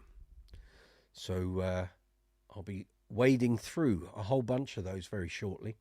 And I do have the, or some of, the Sonic Cake pedals here, which I've meant to do reviews of like a year and a bit ago. So there's a whole bunch of these. Anyone's seen these on Amazon? They're quite cheap. They're about £25, $30. They cover most of the major sort of effect types. So this is an octaver. They're small. They sound really good. So I'll be doing some reviews and demos of these. I need to crack on with it. It's another job. It just sort of sits there waiting for me to do it. But I will get these done and get them up and out very soon. Oh, dogs are kicking off again. They love a shout, these two. That's because their mum's about to come back through the front door. So yes, the Sonic 8 pedals. Try and rattle through those quite quickly with a bit of luck. George Iliadis, good to see you. Hope you're well. Everything's okay in down in Oz. Just checking. I've got a message here. Just spare me a moment. Okay. Yeah. That's all fine. Done. Right. Good. It's all go on Brooks's Bass Corner tonight. I tell you. That's fine. Just check if we've got any community tab messages. Oh, we have. Who's this? I'm guessing you might even be watching. She only left this message 11 minutes ago. If you do not mind me, I have a chance to get a Manson 90s bass for $1,000. I can't find any reviews anywhere on if they are quality. It's the same line John Paul Jones play. I will reply. If you're watching, I can't. What's that? G Myers Gilmer 9470. You've just left me a message on the bass collection video. You've asked about a Manson 90s bass that you've been offered. I will respond to you very, very shortly once this live chat finishes. And I will send you, or I can send you if you send me your email address, a review I did of Manson's John Paul Jones bass from about 2021, I think. Yeah, it must have been 2021 because it was around the same time that Pete Way passed on.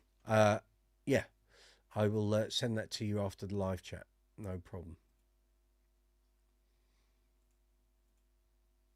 Where are we? So we've just hit over 300 views of tonight's live chat. Well done, folks. Good to have you. Okay, there's messages there. Mike, what is an English summer all about? Well, we had one last year.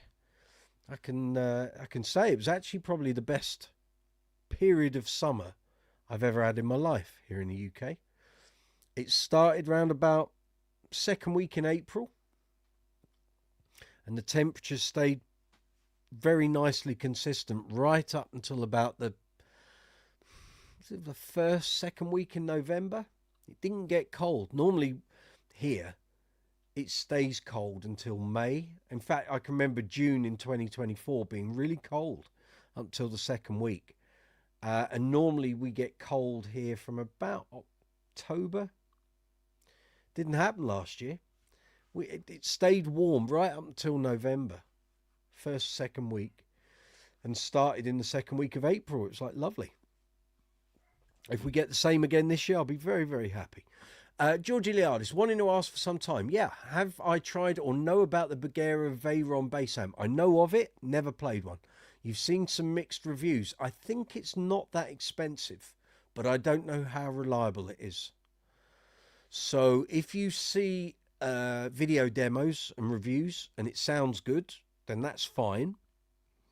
But if it's not very expensive and it sounds fine, potentially you're going to get some reliability issues, because what happens is these companies make things to sound good, you buy it, and if it goes wrong, it's actually cheaper, as I was saying to Gareth earlier, same with MarkBass, it's cheaper for you to buy a new amp than to have it repaired. So these companies kind of work on that. It's not built-in obsolescence, but when it goes wrong, it goes wrong. So as I say, it's cheaper to just buy a new amp than it is to have it repaired.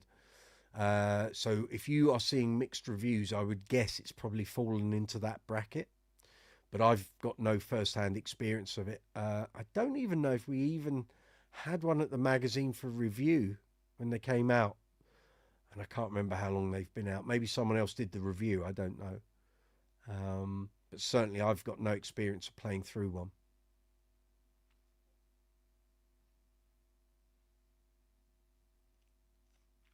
I know some people who've got them, and they say they're good amps.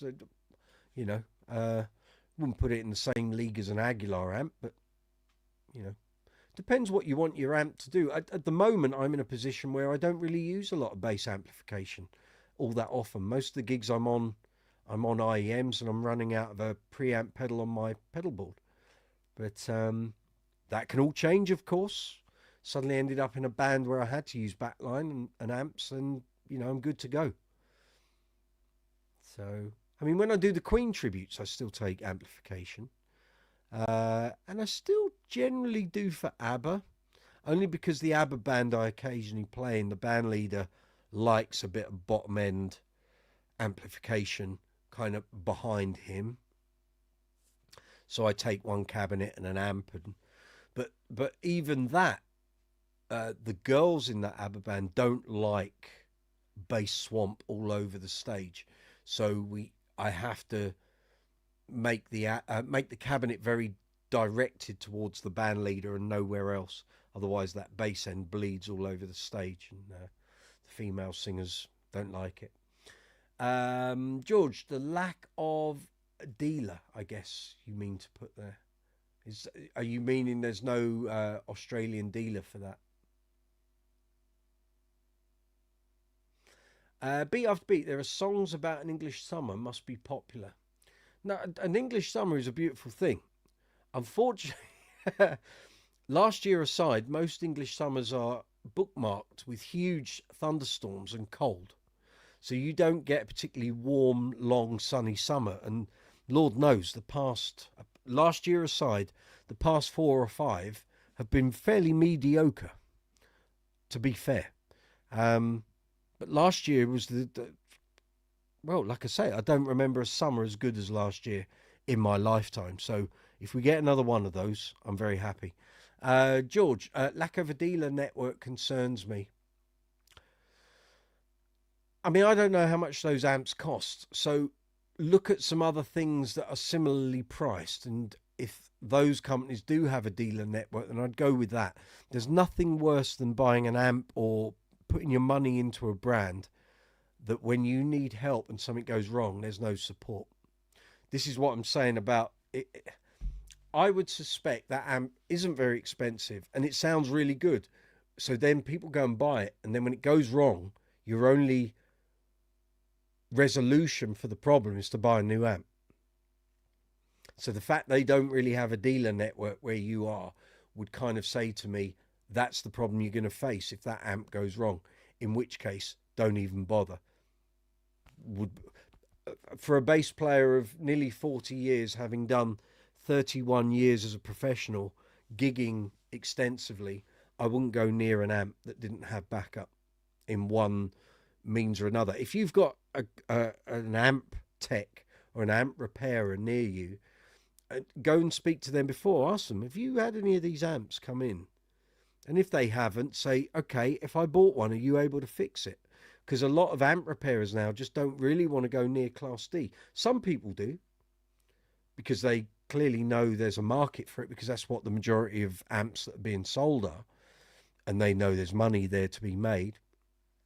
But as I say, if the cost of having the repair is the same or more than having a new amp, you might as well just buy a new amp. Beat after beat, Dolby and XTC did a song. Yeah.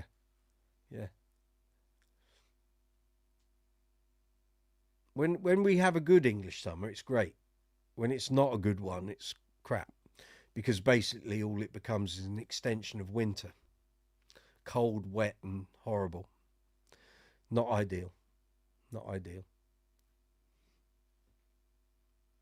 But there we are. There we are. I mean, what have you read, George, about that amp? Tell me what you've read. Or what you've heard. Maybe on videos.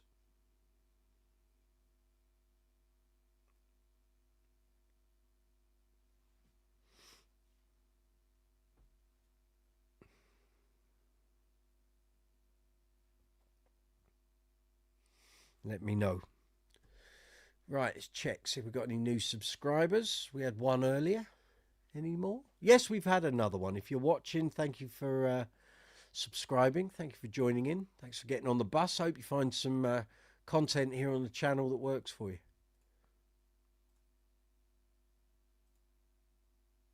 Let's just check any community tab messages. only that gentleman. I will deal with your post once we finish this live chat.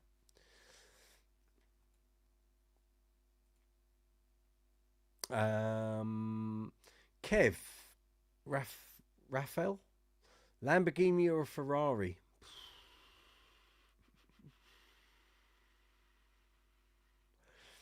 Don't know.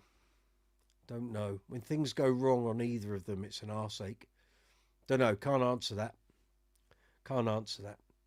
I'll throw one back at you. Alembic or Federa? Beat off beat. Take care. You off. Have a blessed week. Will do. Will do. Good to see you. Thank you for your super chat donation. Thank you.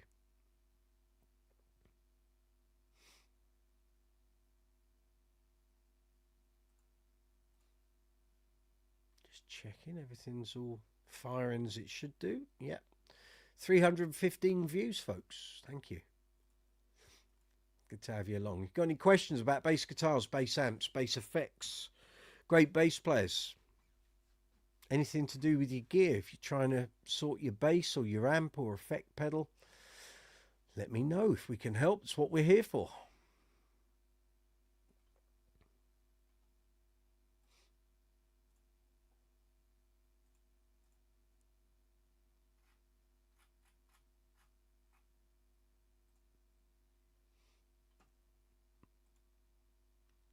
It's gone a little quiet.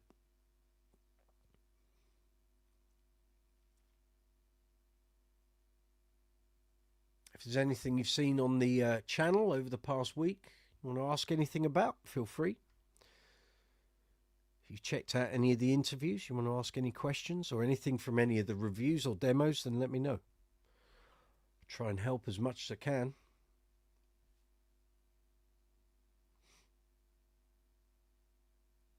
Very pleased to read that one of my workshop videos helped someone solve their bass that had a problematic neck. And he watched one of the videos and sorted the problem himself. Excellent. That's the whole point of the videos. Well done, sir. Glad to be of service, George. The tube model sounds great. Rated at 2,000 watts. Where are you ever going to use 2,000 watts? That's a selling. That's a USP. It's not accurate. No, it's not. 2,000 watts. Where are you going to use 2,000 watts? It's a bit like having a Ferrari or a Lamborghini here in the UK. You can never drive those cars at speeds that they've been designed to be driven at, because the UK roads have a speed limit of 70 miles an hour. Why do you need 2,000 watts? It's crazy. However, the price concerns you. Very, very cheap for that much grunt. It's what I say it again, George. The reason they're cheap is because when they go wrong, they just want you to buy another one, not get it fixed. Personally, I wouldn't want to be buying into that. But if that's your thing, go for it. But like I say, when it comes to getting fixed, if something goes wrong or it just stops working, I suspect you're going to have to throw it away and buy a new one. And that's what they're working on. Built-in obsolescence, which keeps their production lines moving. Because if you like it and it goes wrong, you're just going to buy another one. And then when that one goes wrong, you'll buy another one and another one and another one. Whereas I like buying one and keeping it for a long time. But having said that, if you're a very busy live playing bass player and you got 1,000 gigs out of a relatively cheap amp model, you wouldn't begrudge just throwing it away and buying a new one. Would you? Really? If I paid, I don't know, 300 quid for an amp and I got 1,000 gigs out of it, it's more than paid for itself.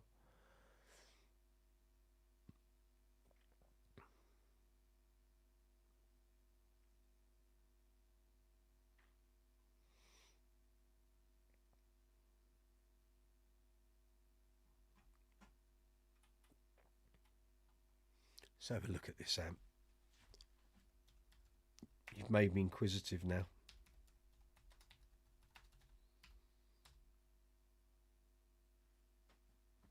Right.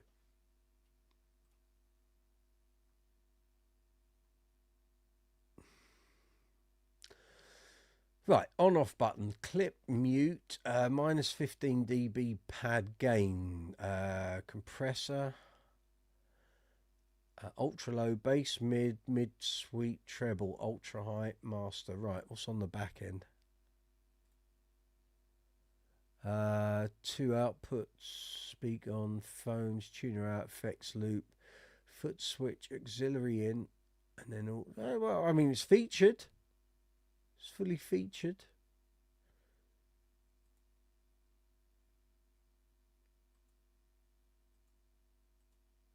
Let's have a look, see what the prices are.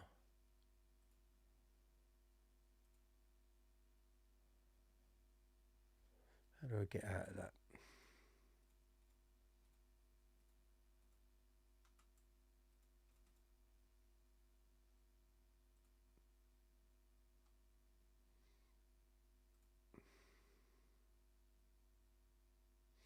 So MOS. Okay, there's two variants. There's a MOSFET and a tube version.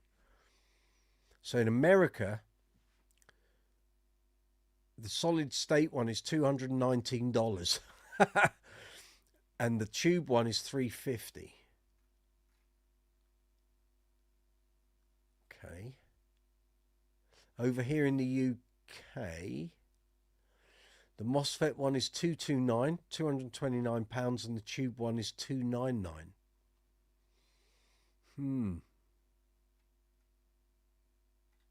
The Class D bass amp, the MOSFET.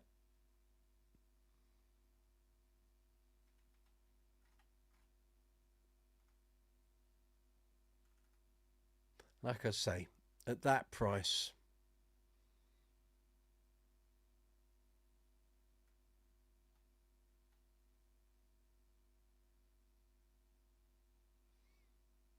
it goes wrong, you're just going to buy another one. 3-year warranty. Well, in my busiest years, I would have done close to 200 gigs a year. You're going to get 600 gigs out of that on their warranty. It's designed and engineered in Germany. Good. Problem with warranties is that, in theory, yes, it'll get replaced, but invariably they'll find a way to get around it so they haven't got to replace it. It's impossible to comment on its durability, but its improvement. Oh, that's not really a review, is it, mate? Okay.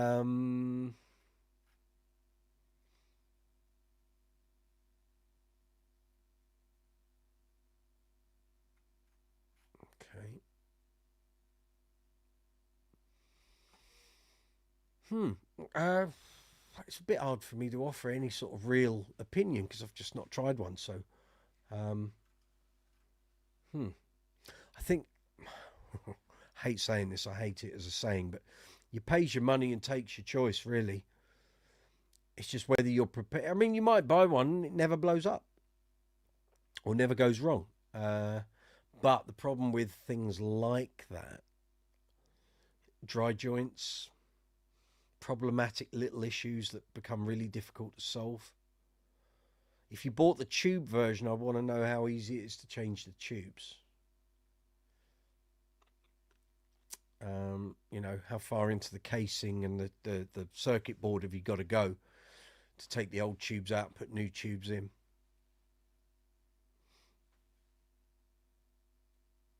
I don't know. I would suggest going and trying it in a store against other amps of a reasonably similar spec. You know, nothing else is going to say 2000 watts, is it? But put it up against an Aguilar AG700, a few other amps, see what it sounds like. See, that's the thing, when things are that cheap, you know, 229 quid, that's what the price of the Trace Elf was when it kind of came out, maybe a little bit more. And you look at it and size and features and sound, if it's great for that money, then go for it. But you can't expect, I mean, I've seen, you know, very expensive amps go wrong very quickly after being bought. So for something that cheap, it could go wrong. It might not. You got a 3-year warranty. Like I say, I'm always a bit wary of actually what warranties cover them, whether they're sort of stood by or not. But only you can make that choice, George.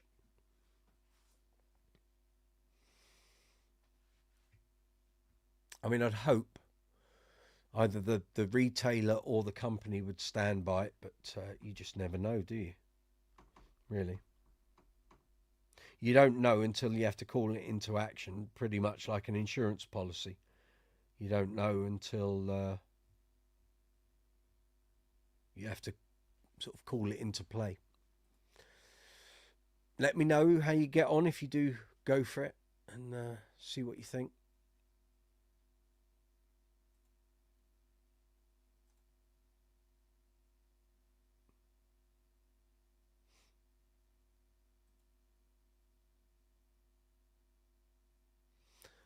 We've had 330 views. Thank you, folks. Outstanding work.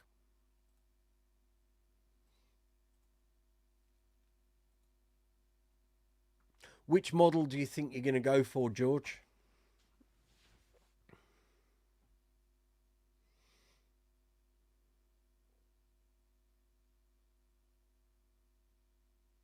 If you're still there.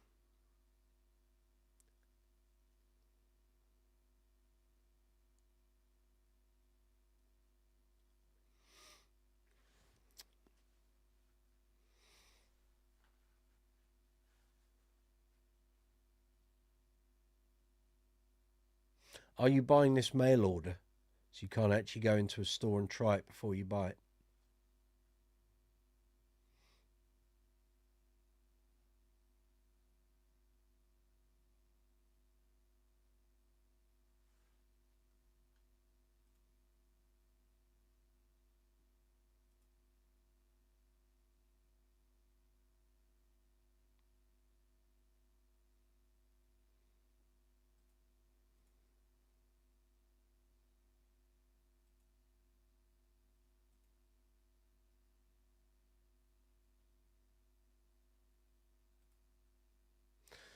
I'm always concerned when not in stores. Alembic all the way. Yeah, quite. Yeah, that was my. That's why I said it.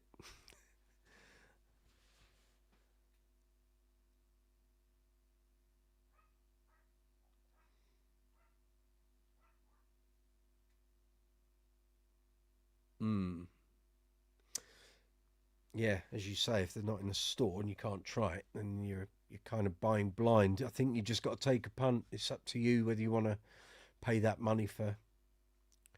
Where are you going to be using it, George? Gigs or just at home or what?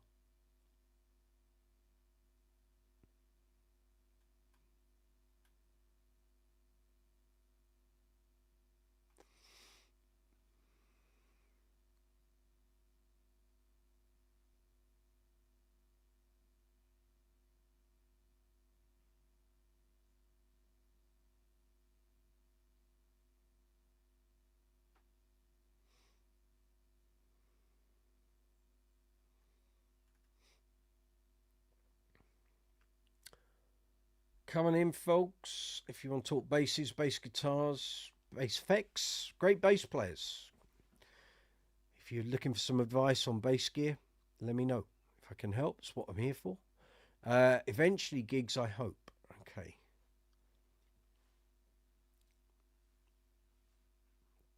Well, the acid test for that amp will be on gigs when you've got to start pushing it.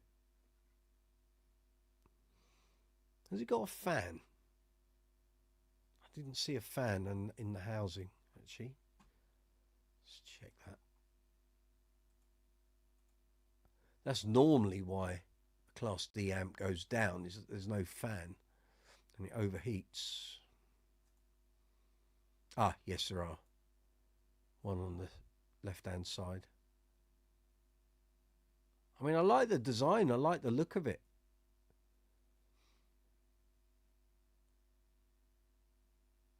To be fair.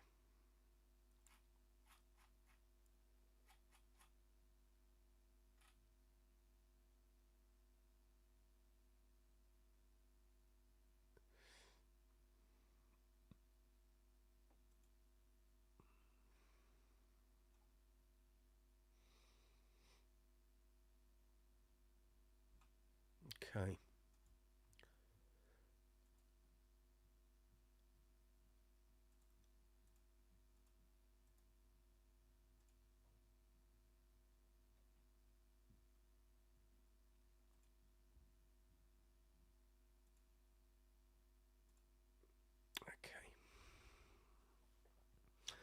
Okay, folks, it's gone a bit quiet on here. I'll start winding this up in 5 minutes or so, unless there's a flurry of activity and questions and comments.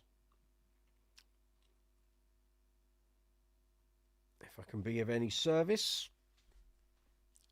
let me know.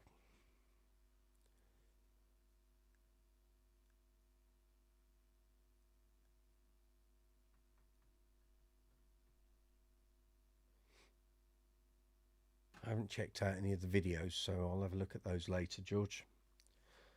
Are you imminently going to buy one of these? Is this like red hot on the shopping list, or is it just something that you're inquisitive about?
Okie dokes.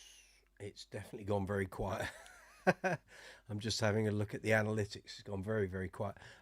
George, I like the look of it. Very true, however, the gigs is where they get tested. They all sound great at home. Yep.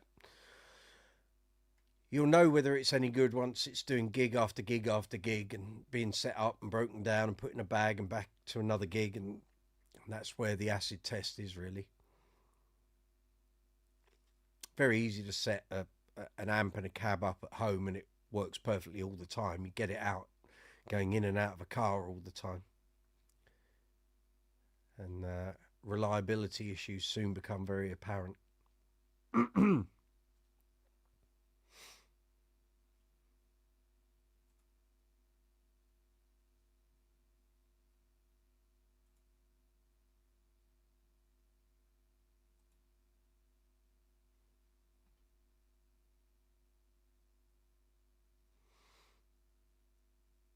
Okay, one more time with feeling, folks. If you got any questions, anything to do with basses, bass guitars, bass amps, bass pedals, bass effects, cleaning materials, looking after your basses, looking after your gear, setting up pedal boards, doing gigs, going to auditions, anything I can help with.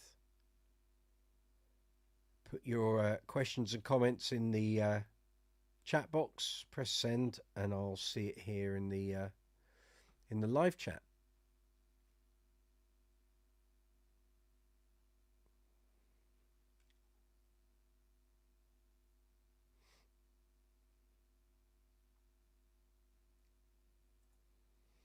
New subscribers, I think we're all good. Yeah.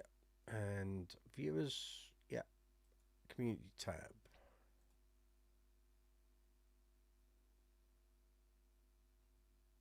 Right, we're all done. Good. Okay, folks, I'm going to wind it up early. We're going to have an early night tonight. Thank you very much for tuning in to the live chat. It's been a pleasure. Thank you to all the super chat contributors. Much appreciated. So coming up on the channel, bass demos this week. I've still got the Gary Beers interview from In Excess. That needs to be sort of published, put out to you folks. That might appear this week. I'm going to finish off my mag stuff. Hopefully get that new series up and running as well. So keep checking back on the channel. Thank you to all the messages tonight. It's very much appreciated. On that note, I'm going to put a little graphic in, and it's going to appear here on the vertical stream, and it'll appear there. Oh, wrong way, that way, there, for the horizontal viewers. So that will be a link through to the reviews playlist. So as I say, it'll be there on the vertical stream, and there, no, that way, on the horizontal. Come on, Mike, rehearse this. I'll be putting a link there to the bass reviews playlist. So if you want to check out some of the reviews here on the channel, feel free, click on that link. It will take you right through. There's loads of basses on there, loads of basses I've reviewed in the 5.5 years that the channel's been running.